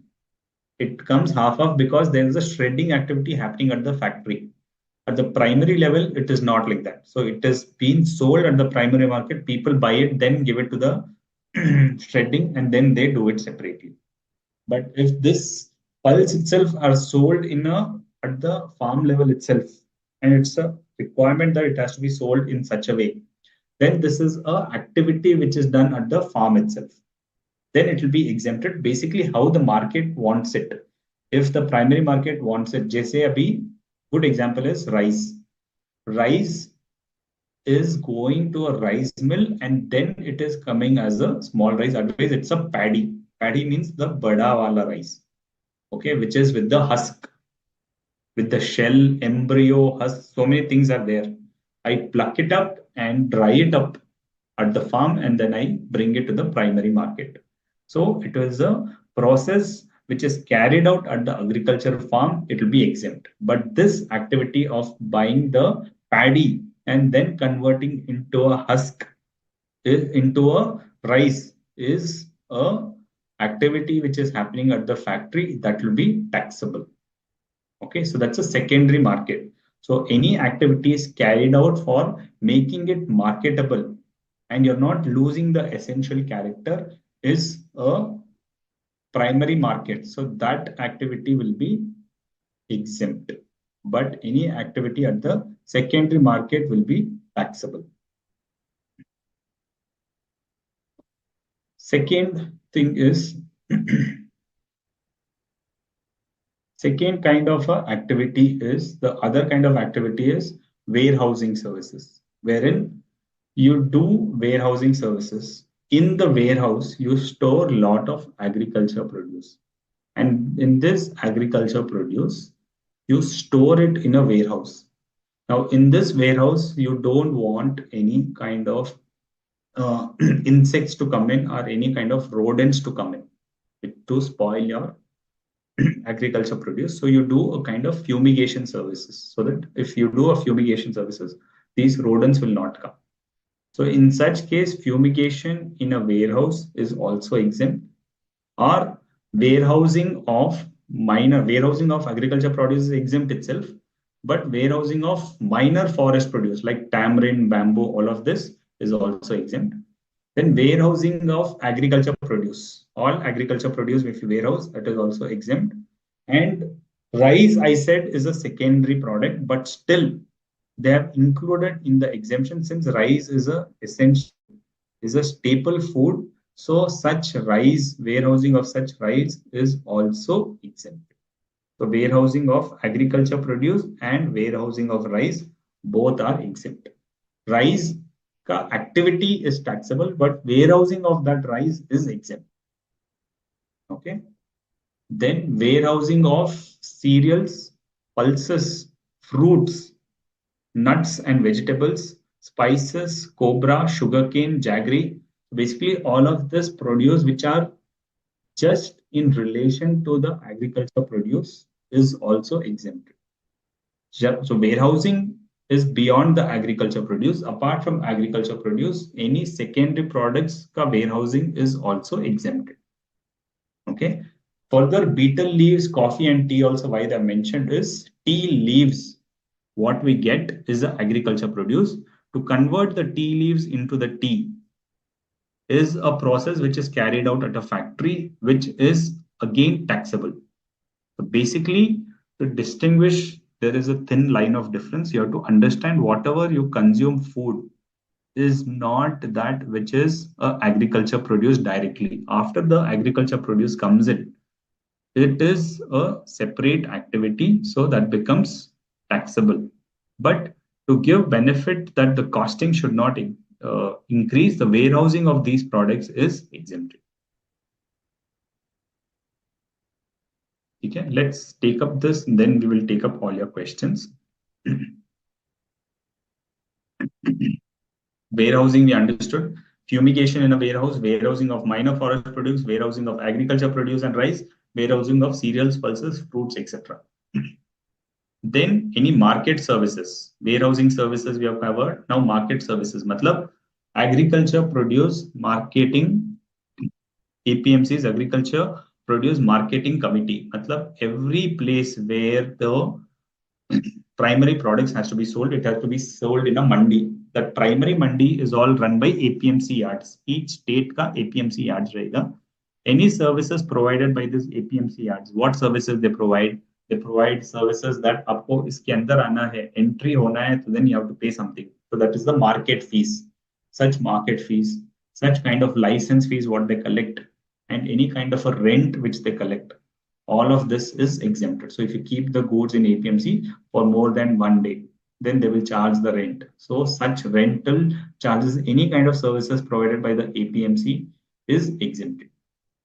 Then in this APMC, you have commission agents who will engage with the buyer and seller and find you a buyer, and they will take some commission. So APMC permits that this activity is happening. So because otherwise the sale does not happen. So this commission agents, okay, are the services of these commission agents to sell this produce is also exempted.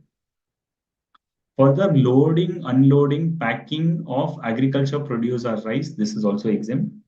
Then transportation, okay, goods transport agency, when we said GTA of agriculture produce, okay, a GTA service provider who provides these agriculture produce either by road, railway, or vessel. So even if a train charges the movement charges for delivering the agriculture produce from one state to another state, that is also exempt. GTA services also, you don't have to pay reverse charge because that is also exempt. And any services of a vessel is also exempt.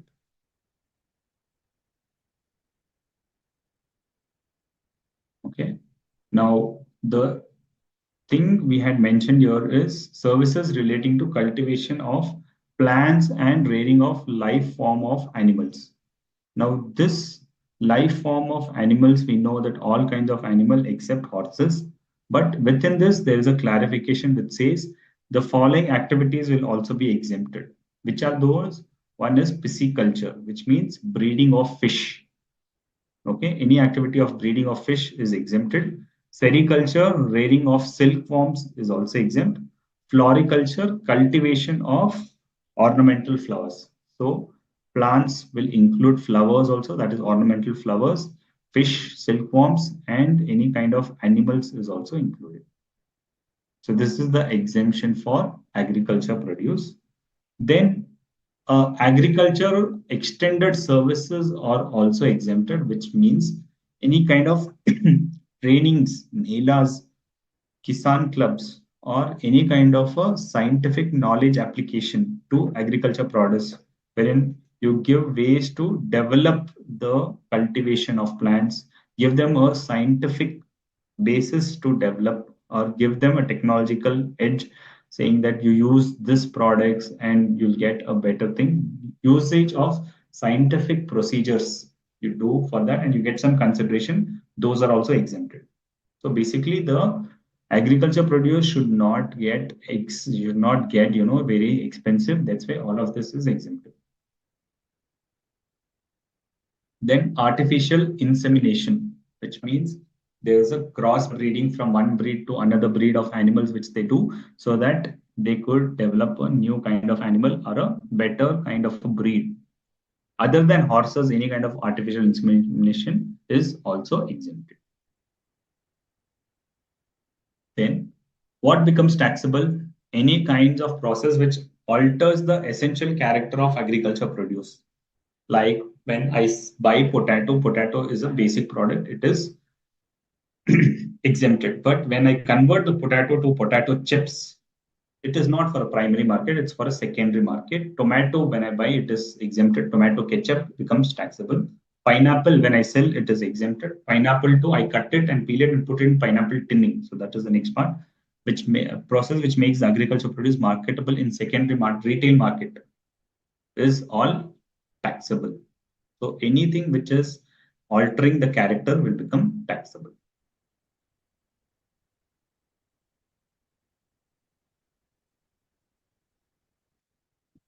Nursery exempt or not, nursery will become exempted because it is in the nature of this, it's cultivation of plants, services related to cultivation of plants.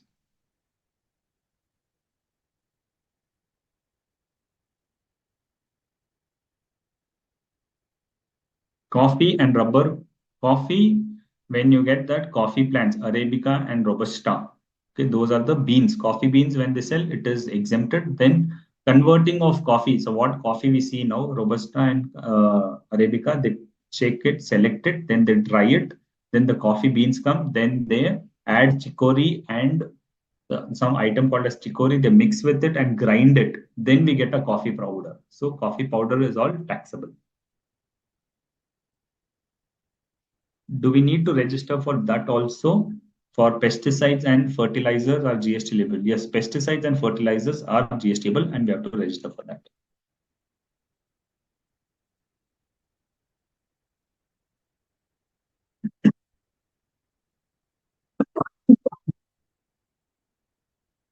Agriculture produce before process of manufacturing is its raw form, so it is exempted or taxable, it is exempted. Services by way of fumigation is exempted, yes, it is also exempted.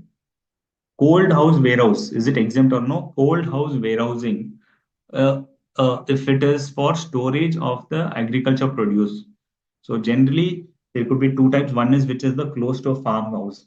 The farm there, it will be exempted. But sometimes when you see the in cold warehousing, you will store the peas. Peas you will remove it, and the peas, the seeds you will keep it. So it's a secondary product. There it will be taxable.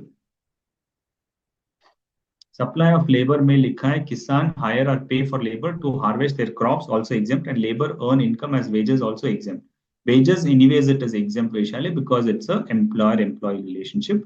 But apart from that, what is exempted is any payment you make to the laborer. When you buy some labor of somebody and you give them daily wages, that is also exempt. Nursery exempt or not? Nursery is exempt. Sale of pet animals exempted? Yes, it is exempt.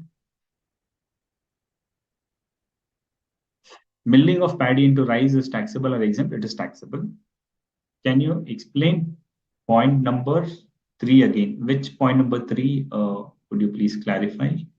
This, are you saying supply of labor? Warehousing of coffee beans? They've said warehousing of all of these coffee beans and coffee. Both are exempted. Cold house of potato. Potato is the agriculture produce. Cold storage of that is exempted itself.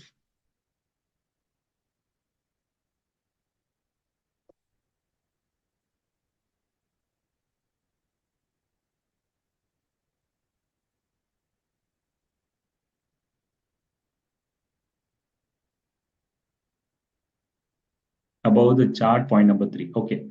Services of renting of vacant land. So when you give a vacant land for any agriculture activity, whether it is with structure or without structure, which is incidental to the main farming activity, it is exempt. Second is renting of agriculture machinery is also exempt.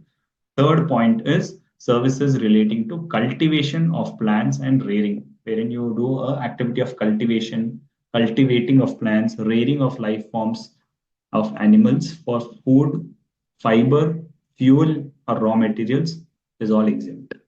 It is all exempt services. So three kinds of exemption majorly: renting of land, renting of agriculture machinery, and services relating to cultivation of plants and life form of animals is all exempt. Sugarcane juice is exempted or no? Sugarcane, say you prepare juice and you get sugar, make sugar out of it. So it's the agriculture produce itself. But sugar will be taxable. Sugarcane juice will be exempted. Unless there is a special exemption for sugar itself, then under goods exemption, it will be exempted.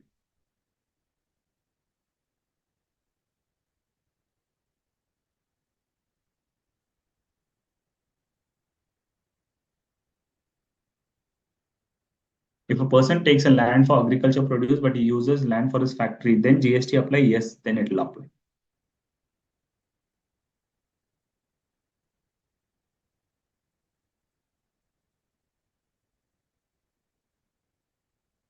Yeah, Nagraju, might be there is an amendment. When we come to amendments, we'll discuss on that part. Jaggery is taxable? Yes, because from sugarcane you make jaggery, so jaggery will be taxable. So we are discussing on services and where you are asking question on goods. Goods may be exempted, but I'm telling the activity, which is the service element, that will be taxable. Okay. After the service element, say rice, we have said that paddy to rice is a separate activity. So that activity will be taxable. Then rice may be exempted through a exemption of goods nature. Okay. So understand the difference. There is a difference in the activity and the goods. Goods, if they say in exemption notification for goods, it's exempt, then it becomes exempt. But the activity is a service activity not falling under these agriculture activities, that will become taxable. Only those activities which are at the farm level, which is process carried out agriculture farm, which does not alter the character of the primary market, the product to sell it to a secondary market, that is, which is only marketable for the primary market, that will be exempted. Please explain supply of farm labor. Okay. The farm labor says that when you supply, you are into the business of supplying labor to another agriculturist. That is a category of supply of farm labor that will also be exempted. Agriculturist is doing the harvesting season and he wants some people to help him in harvesting. So when I supply some people, then if I charge something from him, that will become exempted. I will not charge GST on that. Rice is taxable or no? Rice is exempted because exemption category it is exempted.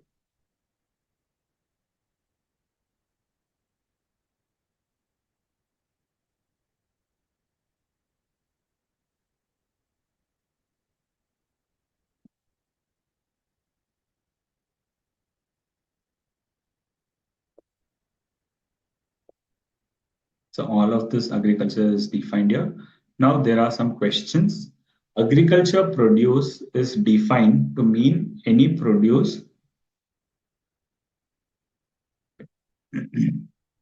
Agriculture produce means that they've defined what is an agriculture produce means any produce out of the cultivation of plants and rearing of all life forms of animals except the rearing of horses. So agriculture produce is defined means any produce out of cultivation of plants and rearing of all life forms of animals, except the rearing of horses for food, fiber, fuel, raw material, or other similar products on which either no further processing is done, wherein no further processing is required, or such processing is usually done by the cultivator or producer, which does not alter its essential characteristics but makes it marketable for primary market. So that is called as agricultural produce. So this I've split it into three parts and I've told you what is the agriculture produce. Now from this, what we can understand is what is the agriculture produce. Fruits is the agriculture produce. Compared to that, vis-a-vis dried or processed foods. Okay, when it becomes dried, then it is still a dried orange. Orange is a fruit. A dried orange is still a orange, but it's a dried orange, but it is not agriculture produce since the characteristics is changed. So fruits primarily are there. Dry fruits or processed foods. All of that are not agriculture produce. Pineapple is agriculture produce. Tinned pineapple is not agriculture produce. Tea leaves. The leaves are agriculture produce. Tea powder is not. Coffee beans is agriculture produce. Processed coffee beans, which we generally call coffee powder, is not an agriculture produce. Sugarcane is agriculture produce. Jaggery is not. Whole pulse grain is agriculture produce, but pulses dehusk when they remove the husk and to make the dal. It is not agriculture produce. Paddy is agriculture produce. Rice is a non-agriculture produce. So the activity I'm not saying non-agriculture produce are all taxable. I'm saying when the activity gets converted from agriculture to non-agriculture produce, that activity will be taxable. The activity to make these agriculture produce come to the market is exempted. The activity of getting these agriculture produce to non-agriculture produce, that activity will be taxable. Green tea, tea for consumption, so various examples I've given. All of this is a non-agriculture produce. Like this activity of dehusking or splitting will be non-agriculture produce. Now let's get into the next exemption. Tinned means putting into tin. You have this pineapple which they put in sugar syrups and put in tin and give it to you. So you can consume it. Pineapple, you can consume it in 1 year also because they put chemicals and put sugar syrup.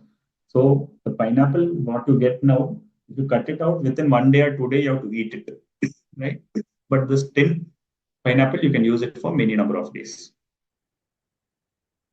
Sugar is an agriculture produce or no? Sugar is not an agriculture produce.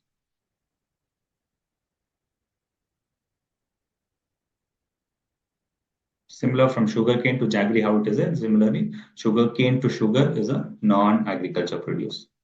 Grapes are agriculture produce and raisins are not agriculture produce. You're right.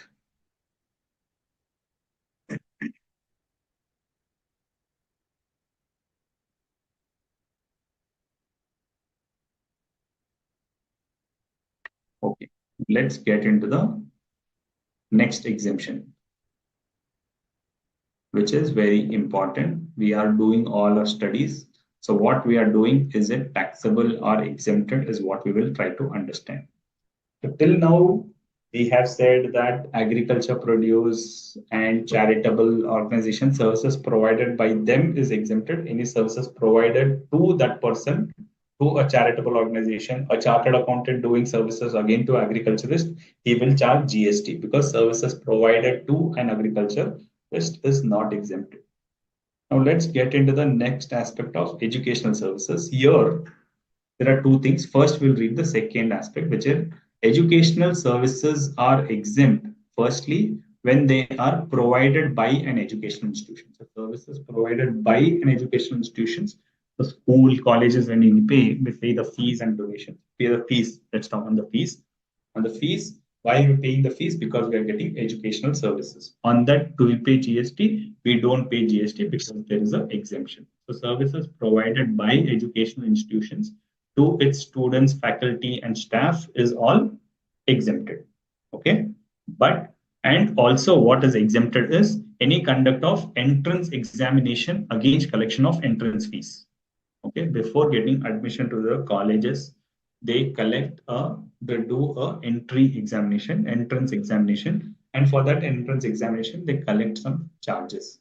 That is also exempted. So conduct of entrance examination against entrance fees is also exempted.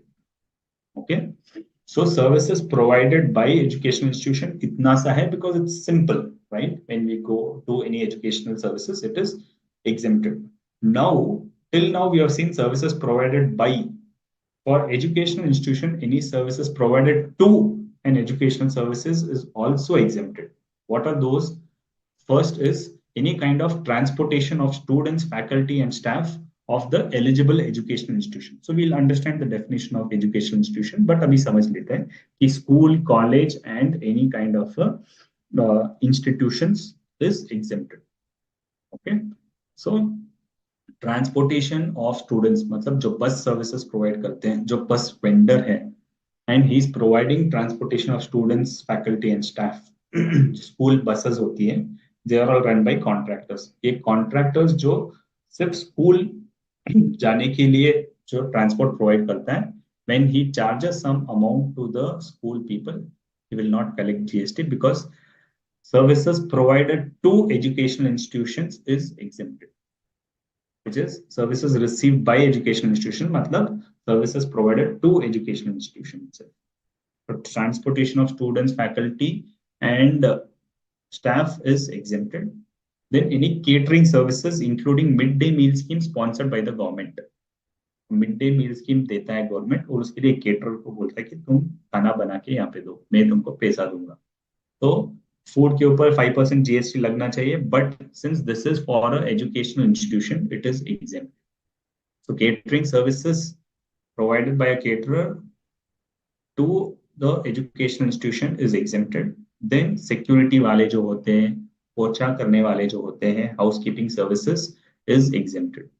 Now these three services are exempted only to a preschool or HSC. HSC मतलब higher secondary school, मतलब up to 10th standard जो schooling होता है उसे higher secondary school कहते हैं. So yeah, 12th few states it is sent, so 12th itself. So any kind of services provided to a preschool or from first class to 12th class or first class to 10th class in some states, they will be called as higher secondary school. These three services are exempted only to these two schooling system. Then services relating to admission to such institution. Okay, any kind of admission charges, services relating to admission to such institution or conduct of examination. So entrance examination जो provide करते हैं, like I provide admission services. School में both college is very famous now, they are not able to handle it. Now they want somebody to provide them screening services की admission process आप देखो और मेरे को filter करके दो. I will do it. मेरे को per student का 500 rupees देना पड़ेगा. College agrees.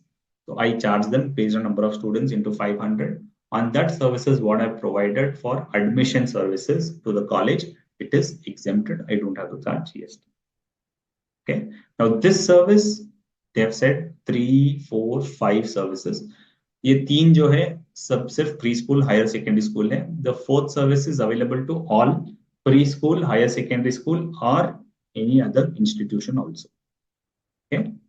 Then supply of online educational journals or periodicals. So when I supply any kind of online journals or online, offline नहीं, online journals or periodicals, that is exempt only when it is beyond higher secondary school. मतलब colleges and others के लिए जब मैं online education journals and services provide करता हूँ तब वो exempted हो जाएंगे. Okay.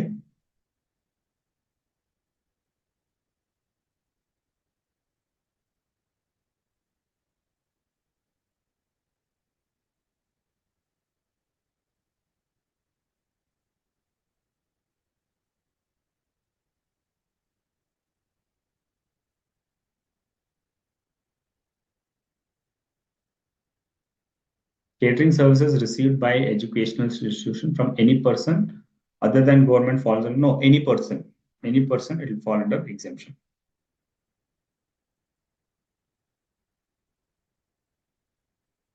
Now let's understand the definition of educational institution, which is important. Educational institution means an institution providing services by way of a preschool education and education up to higher secondary school or equivalent. Second is preschool, which is a part of a curriculum for obtaining a qualification recognized by law. First is preschool and education up to higher secondary schooling. मतलब preschool, kindergarten, playgroup, nursery, KGs, LKG, UKG is all preschool education. Then from first to higher secondary school, that is also covered. So any educational institution providing these services is an educational institution. Then education as a part of curriculum for obtaining qualification recognized by law, where any college is there, degrees is there, any CA institute is there, where they're providing education and they give a qualification, they give a degree or they give a qualification, they give a certificate and you get qualified. And this qualification is recognized by any law. That is also an educational institution. Third is education as a part of an approved vocational educational course. Here we have to understand what is the meaning of approved vocational education course. Approved vocational education course means a course which is run by a industrial training institution, ITI, which is formally called. Anything, they don't provide education, they provide a kind of a skill training. Okay, the course run by ITI or a industrial training center which is affiliated to National Council for Vocational Training. So they have to get affiliated with them and they have to provide some certified training, apprenticeship training bolte hain. Jaise if they have to work in a factory, they will teach them how to handle the tools and things. Okay, so such services provided are called as a approved vocational educational course, or any module skill course approved by the NCVT, which is run by a person registered with the Director General of Training. Now, any kind of a person who is not a ITI, ITI is generally a government institution, but non-ITI अगर कोई institution चलाता है, but his vocational skills or the courses are approved by the Ministry of Skill Development, then also it will become a approved vocational education course. So then these are all exempted. So we'll discuss more on this, but आपके कोई questions हो तो we'll take for now because this will otherwise become very heavy. If we pay fees in respect of exam form, then GST is levied or no. So exam form, when we pay, that is also exempted because that is also in relation to education, right? So education will not does mainly mean the school fees or college fees. Any ancillary services will also be included there. So because exam is for the education itself, so exam entrance fees is also exempted. Midday meal sponsored by government. There in some states, they have started a midday meal, saying that for the school students, the government will provide midday meals to the students. Okay, many schools, many states opt this. Now, for the midday meal, the government cannot make food. It will tell to a caterer or a specified tender देंगे, and tender में बोलेंगे that please provide the tender. So various people will provide the tender, and they say that they will provide the food at 10 rupees, 15 rupees per day, number of students.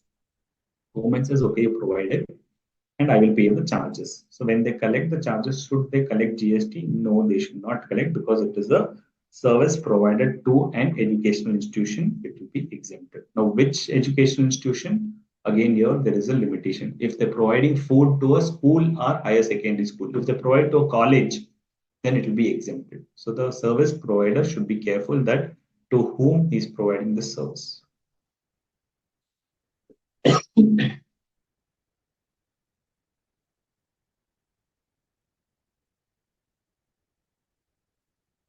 Service by a CA to educational institutional, is taxable or not? Ms. Nenshi, based on my table, you tell me, will it be exempt or no?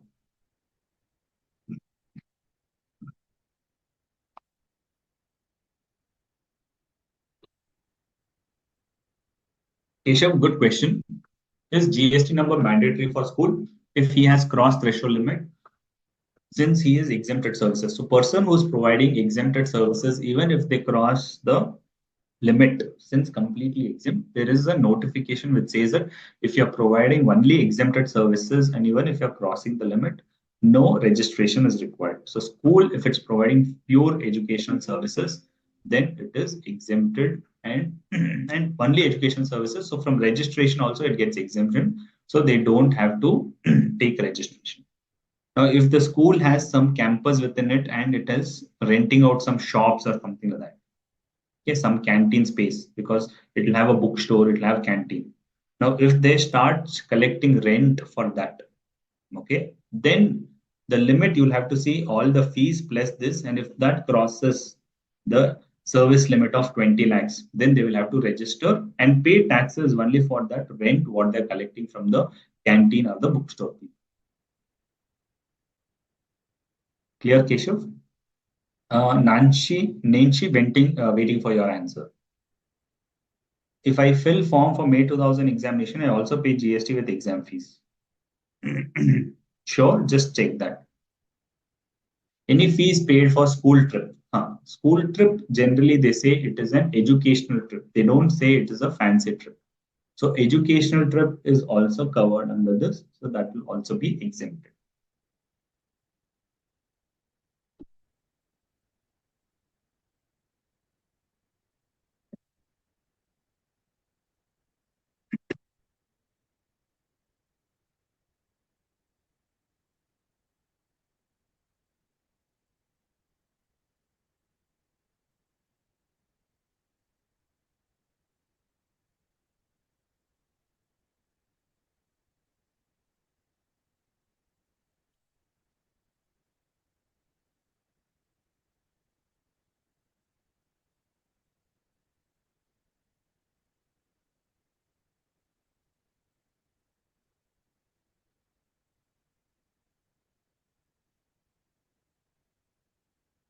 Yeah, okay.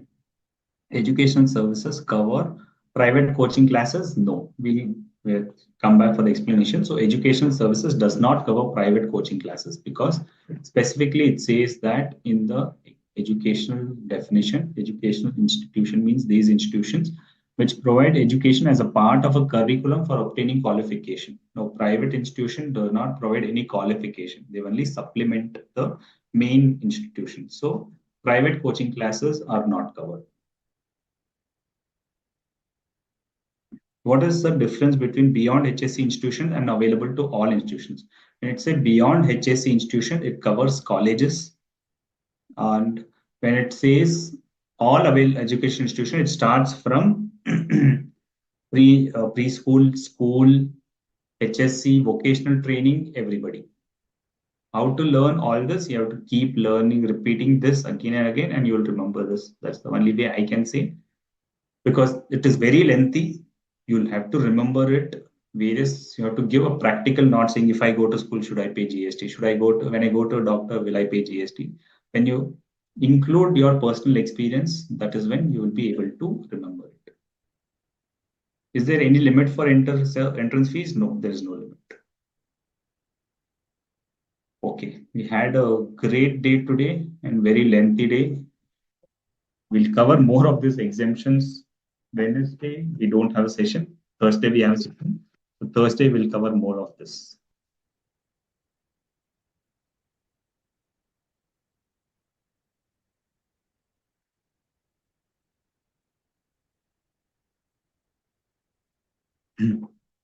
Mansi, so whatever you had thought that goods and services at the time of supply, yes, all of those are supply, but it is exempted. So everything goes out. Very good.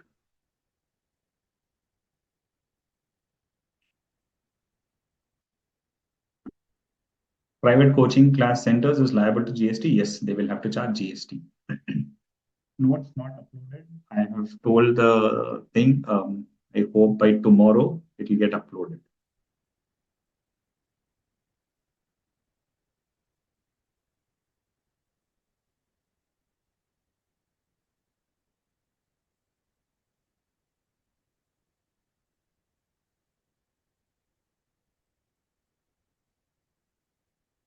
School catering service provided, consideration paid by students, still it will be exempted because it is by student. Generally, catering services, when they do it to a school and not to a student, because the exemption is services provided to an educational institution. So if it is services provided to a student, then it will be taxable. Good question.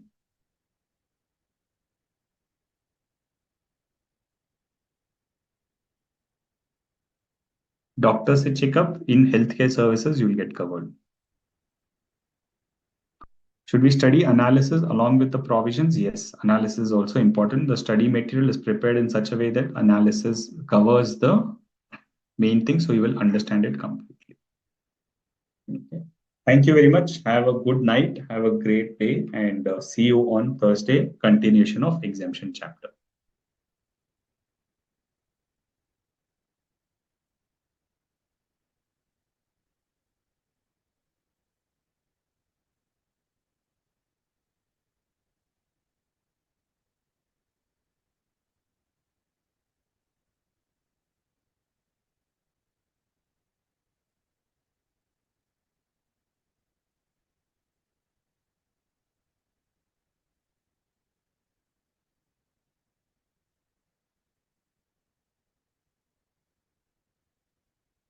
Yes, sir.